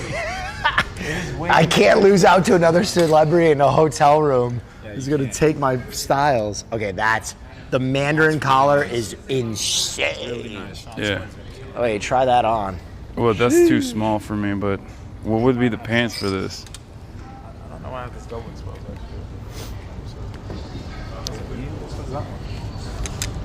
This is amazing. I don't know if you're running this color, but it's just crazy way that it sweeps on. What the hell? I kind of like it. I love it. Wait, is this big too? This might be my size. What it's the way the it's double. fuck? Wait, I mean, what? it's not a duster, but we'll try it. You're really on the duster tip. Just giving the people a Dude, look at what? Wait, you gotta flip it back, brother. Definitely a unique piece. You gotta. No. The way you do it, the way you tie it is It's like a wizard's That one sleeve. button up so that way you have that fall. Help him. No, I got it. It's wrapped up. It's like not a double breast, but it feels like a double breast. Whoa! Oh, that actually looks so cool. Can you wear and it fun. open? I think you can. Bro, no, that Hasan, this with the drape looks. Go look at it in the mirror. Wait, It looks these are so the pants? Those are the pants, but I don't know if I have your size unless you can try to open these up. That's crazy. If I wait, the top is so large. Cool. He's been fluffing all day. There's no way he'll fit that. Oh my god.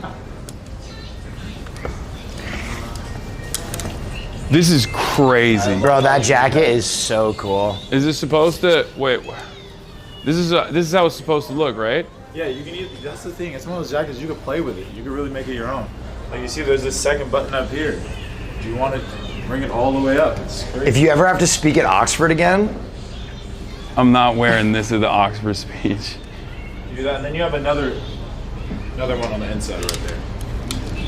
it's definitely got some hot professor at Harry Potter going on. I'd probably go lower, but then you have this one, There should be another opening somewhere on one of these. There's right there if you want to do a more traditional style. What do you mean? So you see how that's technically? Yeah. Oh. Yeah, if you want to just go over, I don't know how, then it tapers from this side, I guess, instead. It's crazy how this whole thing could be. This is insane. Oh. There you go, then you go through. Wait a minute. Match 'em up.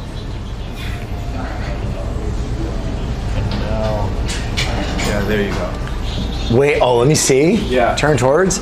Insane. Such a unique jacket. It is a unique jacket. All right, what do we got? What else do we got? Let's table this up for now.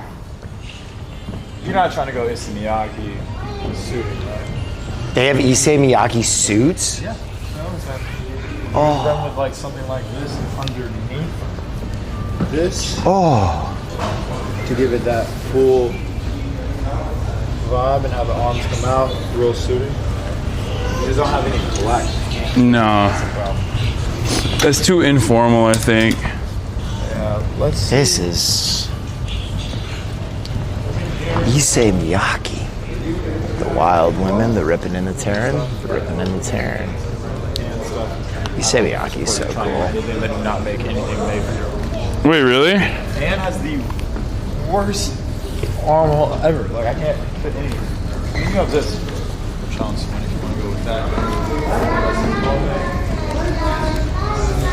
That's not a good way to be known if a designer is known for their terrible arm holes. They like frail boys.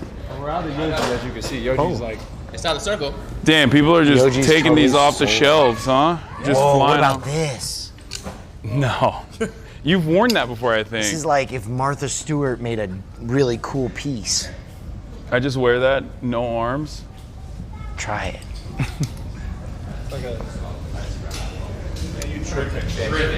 The large. It's kind of cool. Make sure it gets there. Pants and you can mix and match for like. Oh. Skirt pants are so cool right now. Okay. Well, let's start So off. I think hot. we should identify from the top first, because I got a lot of pants. I love this a lot. I wish it came with matching bag. I don't know if you have anything. Now wait a minute. I do have some that I can mix with, but That again, isn't like the no collar. Wait, how big is this? It's just oversized. That's all. It's technically a medium, but it fits like a double. Kyoto. Is it the largest? Yeah, I'm pretty sure so.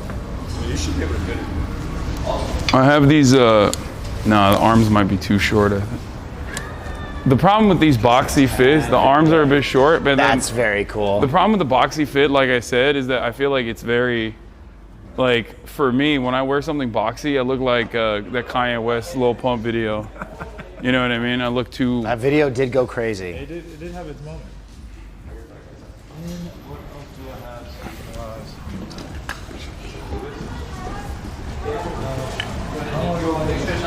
I have? That's a little crazy. Way too crazy. This, you want to talk about a tailored moment? The backing on this is incredible. Yeah, that is nice. These just go full Bodie. Okay, hear me out. Hear me out. Hasan. No. Hear me out. No. Dude, You're coming you're in like a naughty little boy coming in for Oktoberfest. with the gimp suit. I Get don't know about that. Okay, let's see what. That's cool. This on too. Ooh, I like this. And this would be your size. It's probably the size smaller maybe. I also have so many black blazers at this point. Like I'm down to diversify a little bit, you know? The arms are too short. Arms too short again. So far the green one's looking the best. Okay, we have some amazing hacker yeah. glasses this time around. Pants. Do you want to do a whole thing? This is always my favorite part of coming to H. Lorenzo. The arms are a little short on this too. Yeah, it is sick, but That's incredible. What is that? If you don't move your arms at all, it puts you exactly perfect. yeah, well, I mean, that's ridiculous. I have a trench coat where the arms don't move. Yeah, well, you have the pontoon one. It's gone now. Pontoon's gone. Don't talk about my lost love like We still that. have the black and purple one for you. That Okay. black and purple jacket's Okay. ready whenever you want it. No IMC? Which one is it? No IMC with the... Oh, that one's perfect. You can make up the Whoa, lost time. whoa, whoa. I have some, you've seen all the Masatomo jackets.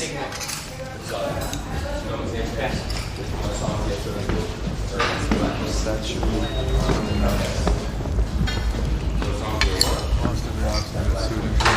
Be honest, did you give him a deal on the pontoon coat or did he pay full price? That was a deal.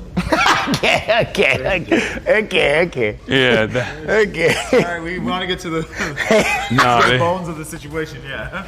It was a buy one, get It was one. flying off the shelves, Okay, dude. this is what now? Okay, what is What? like arm? Oh, it's like a long glove? This is really cool. Julius. That shirt's just amazing for the jacket.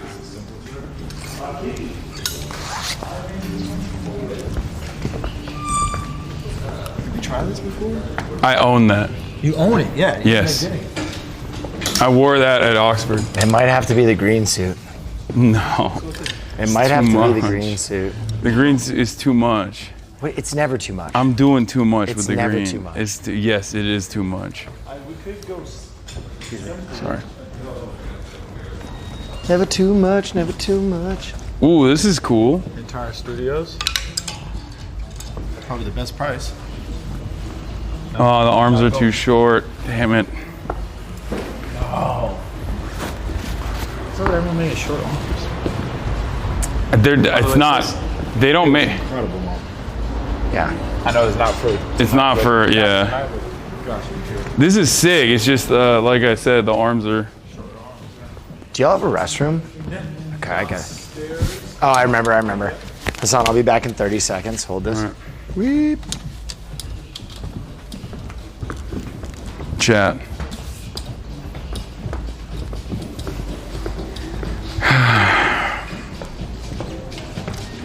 It's a real always a bridesmaid, never a bride situation for me. You know what I mean?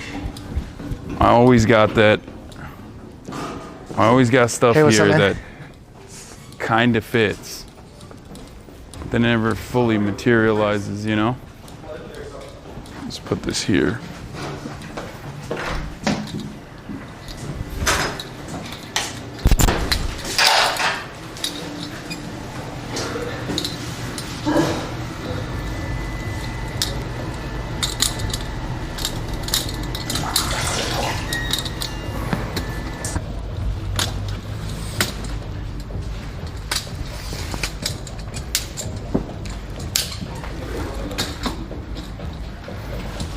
Boom.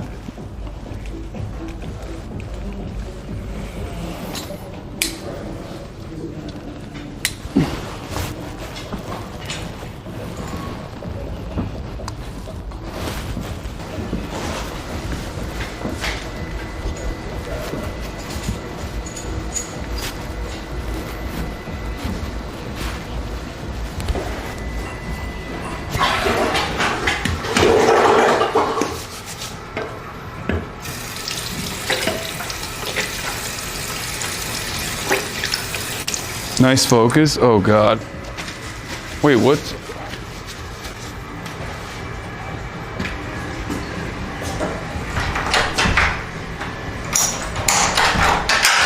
What about now?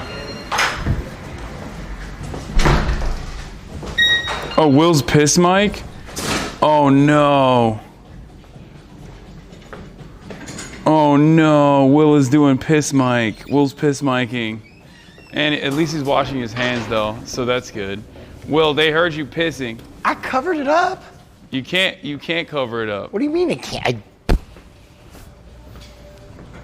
Whatever, I don't give a shit. They said W hand washing.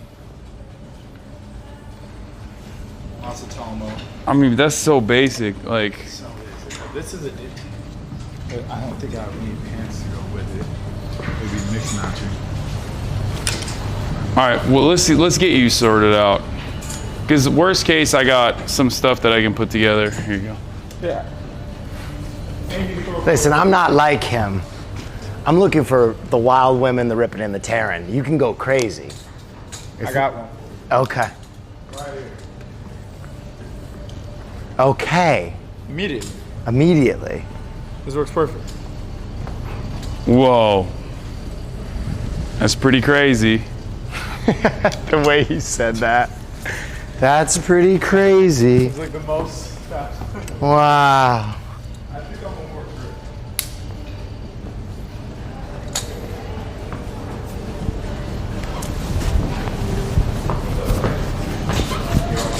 Is this the guy with the jacked up armholes? Bro, everything fits this motherfucker perfectly. It's crazy.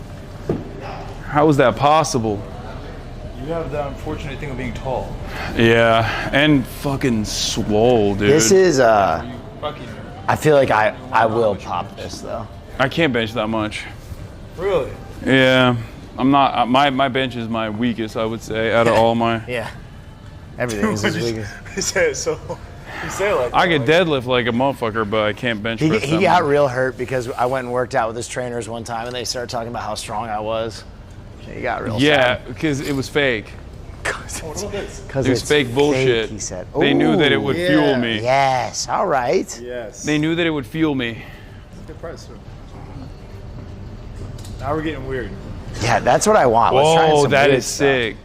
This is star power. Bro, every time we come here, they're like, whenever we go to, let's find something for Will category, it's just like the store opens That's up. because you're not willing to take the chances and wear the crazy stuff. No, They I would bring you rock the crazy that. stuff, and you're like, "Ugh." But I would rock that. It just wouldn't fit me. Also, it's too small on you too, so.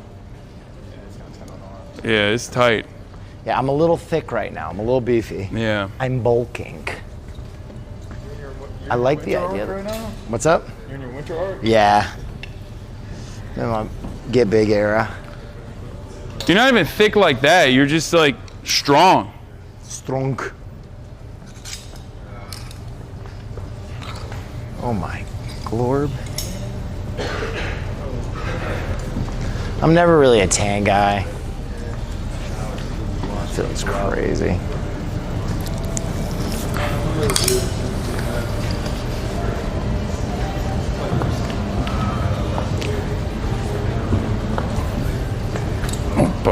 There we go. Oh my God.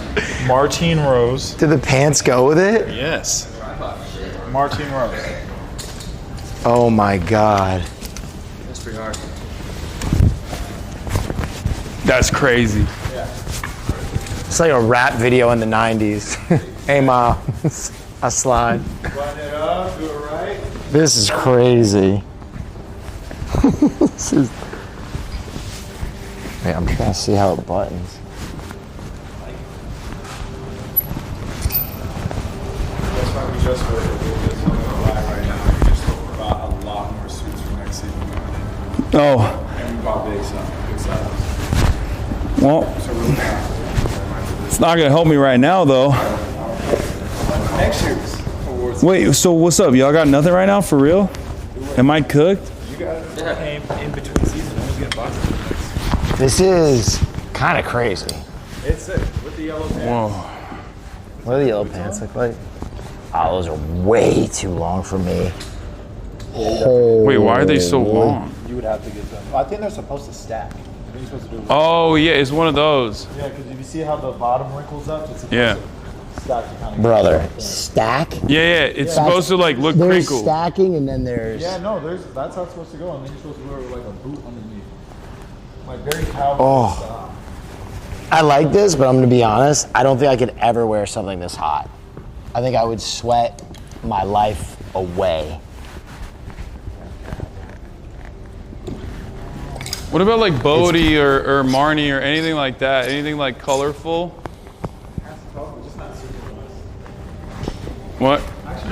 Go, we could go over there with our Ernest W. Baker has like. This is cool though. That one has at least some like.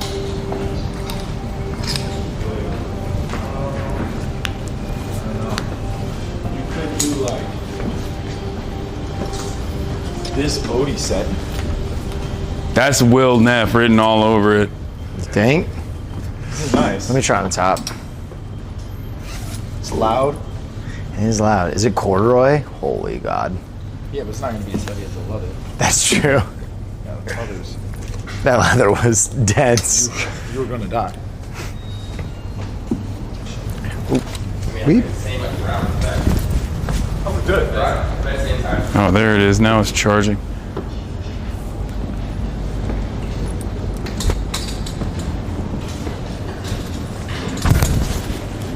Yeah. I don't like the way it sits. It's cool. This is a little new Bodie, but it's... Okay. That's crazy.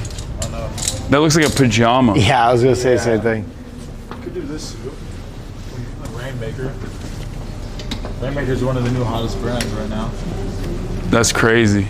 Rainmaker. Is there anything my size there though? No. Let me throw that on. They did. I think we might have this one in your size. Rainmaker is Japanese, right? Yeah. Rainmaker. Okay. The arms are too short, I think. That's not my size, is it? I think we have big Rainmaker. Yeah.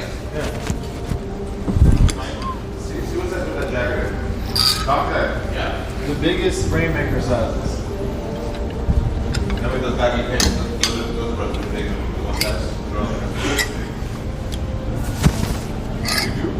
You wanted this sailor? This isn't bad, but I think it's just... Didn't I just put this on? No, you don't put this on. That's so sick. Where's that from? Blue Gable Noche. That's sick. Dude, I like all the long stuff. Look at the sides on this. Wait, are they? Yeah, you could just pop it open. They basically That's like that. Come Hasan, that is incredible. Oh, this side is already popped open. I'll pop it. That coat is incredible. You look like a JoJo character. The silhouette is unreal. I'll kill you if you don't get that coat. I'll murder you. Dude, that is a JoJo coat. I could literally bust this out with, like... I love how high that slit is for the pocket. Yeah.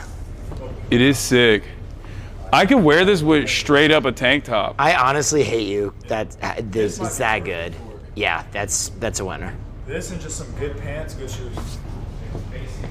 And the high slit's crazy. Yeah.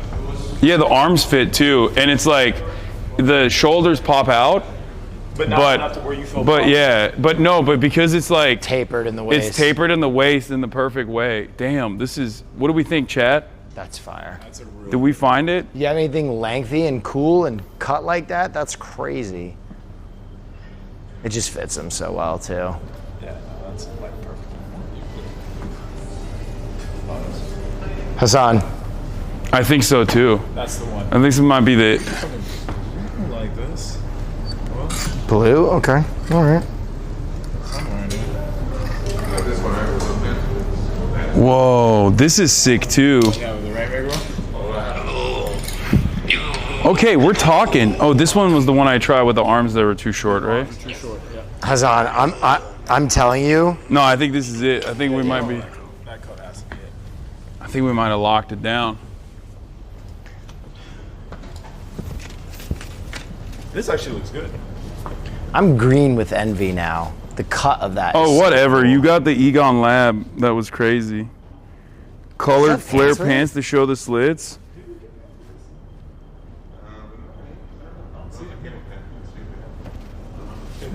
This has like a Jedi thing going on.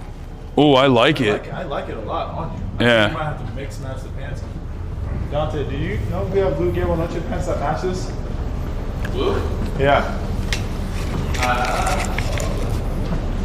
If not, just go with a really good, like, since there is a little black in there, you could just go with a black trousers and do a mix match. Wait, let me see this. I love the way it looks. I do look like Obi-Wan Kenobi right now with the pants. There's different pants, but the top is incredible. This is so Yeah, he's so locked in on so that. good. He's so locked in. That's like a coat that's sitting for a long Yeah, it's sick. All right, let's see what I can do with the like on the pants side. I guess I have pants for it. I have like navy. I was thinking of wearing these really hyper flared Gucci navy pants that I have, and then some boots underneath it, and then for the top, I would just need like a ribbed white tank top. Yeah, which you can get basically anywhere. We probably don't even have a ribbed one. Or, I mean, what about this? Something like that. You could go with a collar underneath. Is there anything? Is there anything like this, my size? Might have something big like that. What about this underneath? What the fuck? The fuck? What? That's a violation. Some jammies. Whoa, this is literally like the Mormon undershirt. Like this is Mormon underwear. What is this? Why is this hole exist? Cause it's bespoke, dude. I can't really describe that, but I have no answers. Wait, what the fuck? Dude, they got underwear too. It's the same shit. Oh yeah, the underwear is, for the experimental. Where's that? You gotta expose some of that hip. That hip meat. That doesn't make any damn sense, dude. Okay. LED mill suit for you. Okay, now we're talking. This would be good. I like funky cuts and stuff. Yeah, let's get into it. How you actually get into it. Okay, fair. Oh yeah, it's magnetic, so there's What? no buttons. Okay, I like that. Yeah. Do you have this on my size? Let's The jammies? No. You can pull the jammies in his size? So basically, you undo this. That is strange that it's got a magnetic button and then it's got like the most complex sling. It's like, I'm gonna do all this for you. Okay, that feels like it fits. Now let's do this. Let's get the sling back right. Get it over here. What happened to the sling? I don't know. Oh, I was like, give this. There we go. I think it goes. There you go. Oh no, something like that. That is a great. Whoa. You want it like this? Dude, side? chat, look at this. Yeah. And then. I don't know, Is it supposed to lay across like this though? It is. I feel like I'm doing something around here. Oh, there we go. Found it. I love complicated things.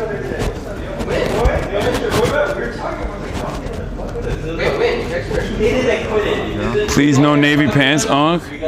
You think navy's bad for that? Yeah, you gotta go black. I think you gotta go black. How is this supposed to lay across the collar though? It's so weird. It's just supposed to be open up like around the neck. Really? Yeah. It's actually really cool. I think you go with the right shirt underneath. I mean, I love the coat. The sling throws me off though. How do you feel about it? I like it. I like it, but Let me see. I, the beholder, you know? Will we both wear these glasses? Phantom of the Opera style? Okay, yeah, I'm with it. You want to go tuxedo mask in this bitch? You can leave it a little looser. Bro, I've never. Oh, that's not even a real hole. It is. You just gotta bust through it. I feel like the glasses that you guys sell here are in the year 2038. You know what I mean? Like that's all the glasses that you have on for sale here.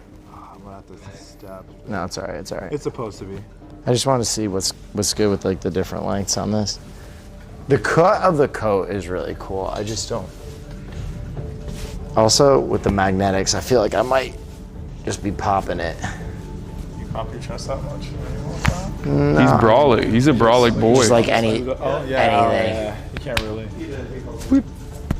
My tits are gonna fall I out. like the way you just flop back. Wait, I do kind of like that. That I can be like busty anime girl. You know what I mean? What up? Nani? I have a bunch of pants. I'm not. Yeah, I have a lot of pants. I have a lot of black pants that are sick. I have a lot of. I'm not worried about the pants. situation. So it's the top. Dante, did you check for that Louis Go no check? No. Oh, you don't have it? Bro, I have no idea what I'm gonna wear. You found something. I'm in trouble now. The thing is, you have like we both have stuff that we could pull together. Yeah. You could I go don't even with know. you could go with the my shoulder stuff pad. is all over the place. You can go with the shoulder pad fit again. Yeah. I think that's a I valid. might be chalked. You are not chalked. I'm gonna have to hide my face in shame. Now, this is technically a suit right here. Oh, I love this one, dude. Dude, I wanted to. This is. Yes. Oh my God! Fuck you. No, no, don't let him. Don't let him buy this. And then Do they have this any bigger? I think we do. Let me see what size that one is. Yeah, can I try the biggest size again? No, you found your clothes. No, I love that one, dude. I want that so bad. My biceps are actually like. Oh. Because then I have the coat version right here. No, everything from this designer, I've tried a bunch of their stuff before. It's incredible. It's just that it's a little small. Oh my, no. Nah, it sucks. Don't even worry about it. I think I should throw it in the trash, cooking. actually. It's, that's bad. It's really bad. The only thing is, my biceps are literally about to explode out of this. That's probably the look that they want for that, though, honestly. No, it just looks good on this. No, is it good. looks terrible, man. I don't think you should buy it. Is there a larger size of that? Like the largest size? Four is the largest. Okay, I do want to see that super cropped one though. Dude, what the dude, this. Christian, are you going downstairs? Do we have this yet? But I can. Do we have a 4? I don't know if we ever got it. Please. I crossed my fingers right now. What about a 5? They don't have that. No, they might have it. You never know. Okay. I think you're right though, Hasan. We do need to get the Phantom of the Opera glasses. What? No, I don't want that. I was kidding.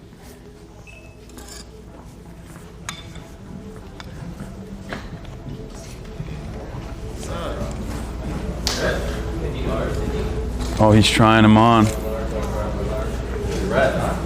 If we're not going tuxedo mask, It's the last one, right? The cropped one? Yeah. It's a nice red. no, the cropped one is the last one.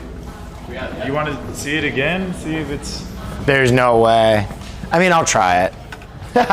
No, it's too small. You shouldn't get it. I mean, I'll try. If I can't have it, no one can. I'm not mad at the coat, though, and doing a shirt with it, because the coat looks good. We both go tank top. Yeah. Big jacket. Dude, it's the Matador shit. That's why it's so sick. Look at the back slit on that. God damn. Bro, why isn't this just a little bigger? Yeah, on the arms, I do see you would need one size up. Son of a biscuit. Yeah, welcome Anything to else my like life, this? dude. I Yeah, love the crop shit. Keep hitting those weights, big boy. Okay. Don't skip out on arm day. All right, okay. Just because I have these absolute Yeah, yeah, dude. You got no, it's fine, Just man. because I have these 8-inch, It's cool. 18-inch. It's cool. Yeah, it's not so great to be on the other side. The long stuff is cool. The crop stuff is cool. Gotten pretty damn close. Out. If you want to go long, you go with the same one he tried on earlier. This one, not colored, but.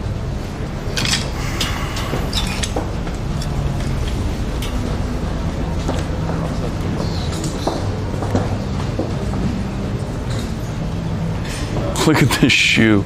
Chat. I mean, both of these shoes. This is insane. Jacquemus. This is the most Helga ass shoe I've ever seen. It's like, hello, what are you doing? How it's just me wearing my shoes. I love social democracy. Fucking. Oh, you Americans are so stupid with your lack of socialized medicine. Very stupid. My suitcase. All right, Hasan, check out. What? Are get your- you not getting any? Nah, nothing really fits. Even that coat is way too tight in the arms. There's definitely some in here, dude. Nah, I think there's some that we don't know. I need to make moves fast. So. Wait, did he not get find your incredible jacket? Did he not find the thing? No, there wasn't a bigger size. Feels bad. Yeah, we're done. I'm gonna check downstairs. One last suit possible. Nah, go get your perfect jacket, you son of a bitch. Hold on, here. Then we'll go can to- you man the camera? I'm gonna give this to you as well for now. Oh, you're gonna go pee-pee? No, I'm gonna go handle my business. Chat. Total failure.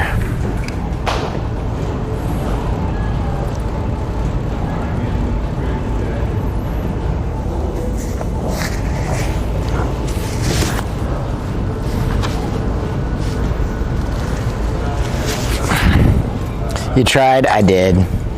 It's okay. We just won't look good this year.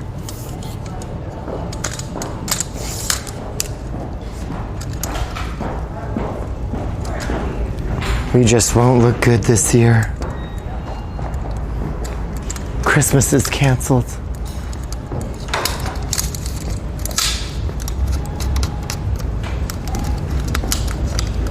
Why didn't you try this?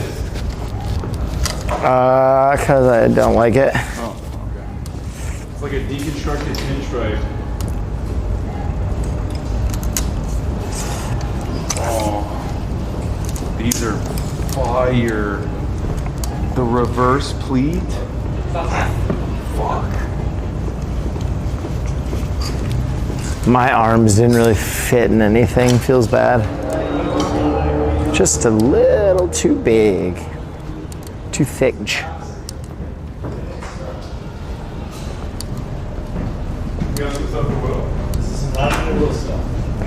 Alright, go try it on over there while I pay. Okay.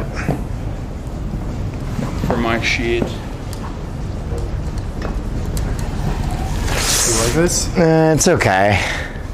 That is set, or you could go super Japanese box. I'm okay. Yep. I'm okay. Good. Thank you for trying. Oh, no. We tried. We tried. There was cool stuff. It just didn't kind of fit me.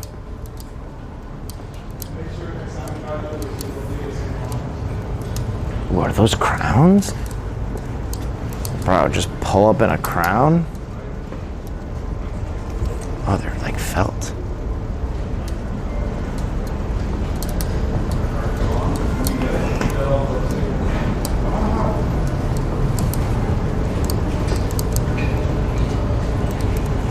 It's $225. Yes, it is. I'm probably just gonna go home and put something on after this.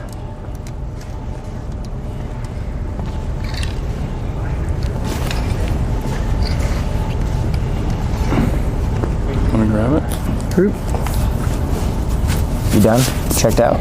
Yeah, I got mine, but I'm still looking for a couple different things that I forgot. I probably need to head out.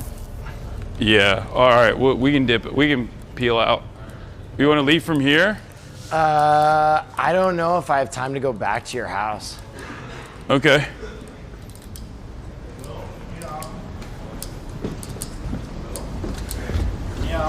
Okay, I'll try it. I'll try it. Give it to me. Let him cook. This could be. Last second. Oh. Oh my. This is interesting. Oh Does it my have pants? Lord. I think, yeah, you just go with any black pants with it because it's more of a coat. It's not really a blazer. The light is not great here. That lighting's bad in this area. This is very weird. I like it, but You're losing faith because you got no time remaining.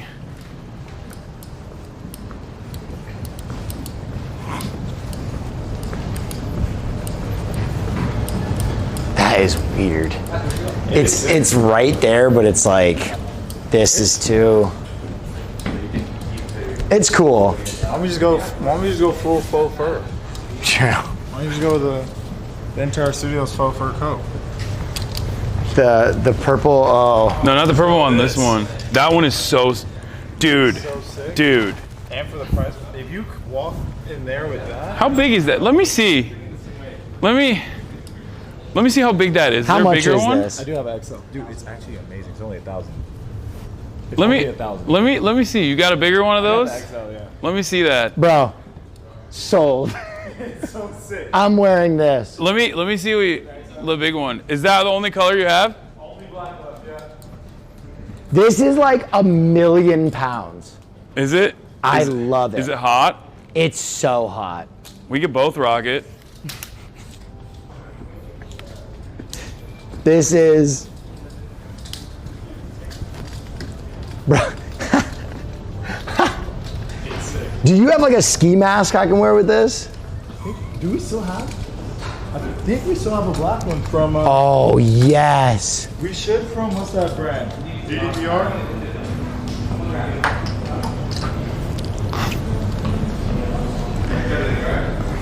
Oh, I missed the arm.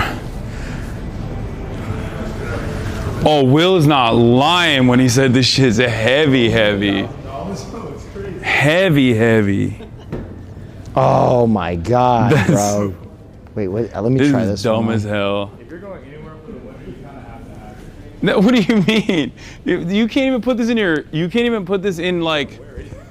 Yeah, you can't rock this. You can't put it in a bag. There's no way. You just. Raiders?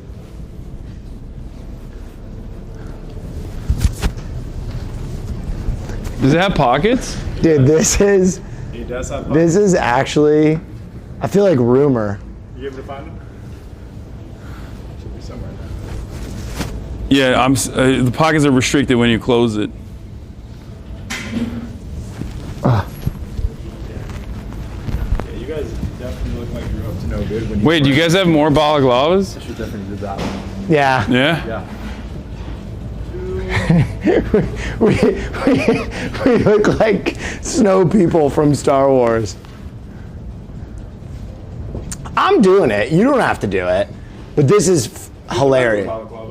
Oh. Let me try it. I don't know how you got the Raiders one. Is there any other? Are there any other balaclavas, or is this the only one you have? That's the only one I have. Wait, can you hold this You for have a second? pretty face, though. You don't have to cover your shit. Oh, up. shut up. Oh. There's a hat. You look like a Keebler elf. This is it. And I don't really have to wear anything else with it. I can just wear like a tank top and some black pants. Black trousers and stuff, and once it gets hot, take it off. It's so tight. It's like hurting my nose. My nose is. Bro, that looks so tight. It looks like you lost a chromosome. Just put these on. Oh my God.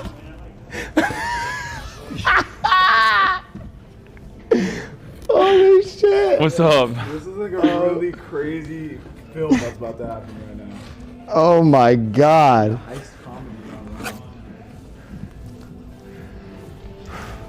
It's the tightest I've ever had anything on my. It feels like it's like I put plastic wrap over my head. Are you getting it? Yeah, I'm getting it. You don't have to get it, but this is hilarious to me. This is perfect. Oh God, I can't even take it off. Oh. Oh my God, freedom. Yeah, this is not made for that was. Oh, this fell off.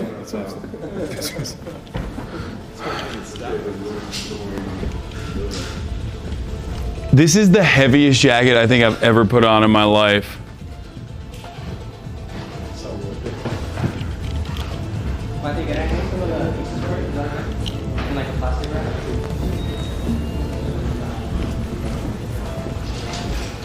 It just keeps adding. Oh, Or it just keeps growing. You look awesome. Wait, hold on.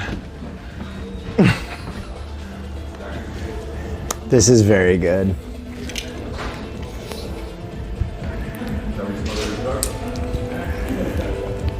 You look so fashion.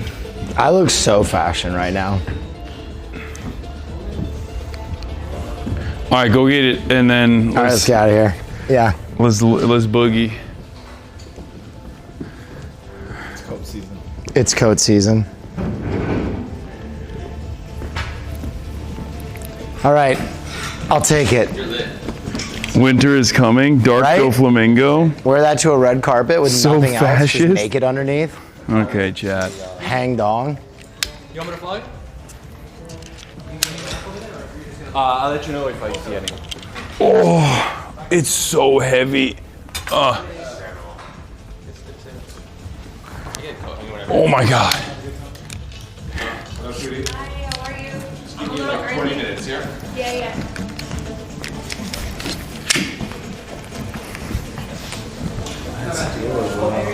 Let's do it. Hasan, do you just want to come with me to my house from here? I'll grab a few things, then we'll go to your house and go together. Yeah, sure. We can do that. All right, I'm gonna conclude our.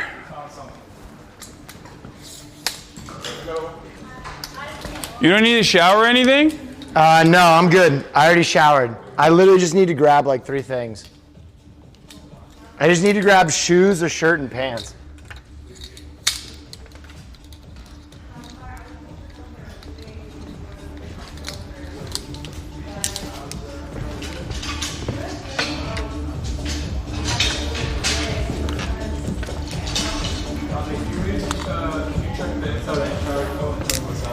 All right, chat. That is going to conclude our daily activity. We got some stuff. We got some clothes. Operation Save the Red Carpet. Save the red carpet. Total success. Last especially second now that purchases. I'm gonna look like an Ewok all night. Yeah. All right. I'm gonna check out. Okay, that'll be all. Shouts out to everybody who watched. Thank you for joining us on yet another journey of education and of dripping. We'll see you on the other side. I don't even know if I can raid from here, but I'm gonna try and raid Cutie Cinderella. What's up? Neff. What's Cutie's at? How do you spell Cutie Cinderella? Shit, let me see if I can find that first. It's probably the heaviest thing you've ever got from that place. Yeah, that's actually crazy that is all that is. Cinderella. That's why I love it. I'm Turkish, shut up.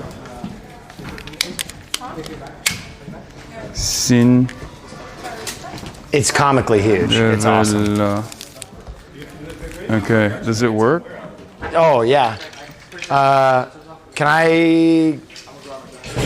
Oh, you did There's it, no Aiden? way a Thank garment you. bag is going to fit Thank that. you, Aiden. No All right, I way love in you guys, hell. and I'll see you on the other side. I'll see you at the award show. I'm not going to win anything, but thank you so much to Yeah, Will that's as well. crazy. Thank You you have so like much to T-shirts in here that cost the less friends than that. over here that we made.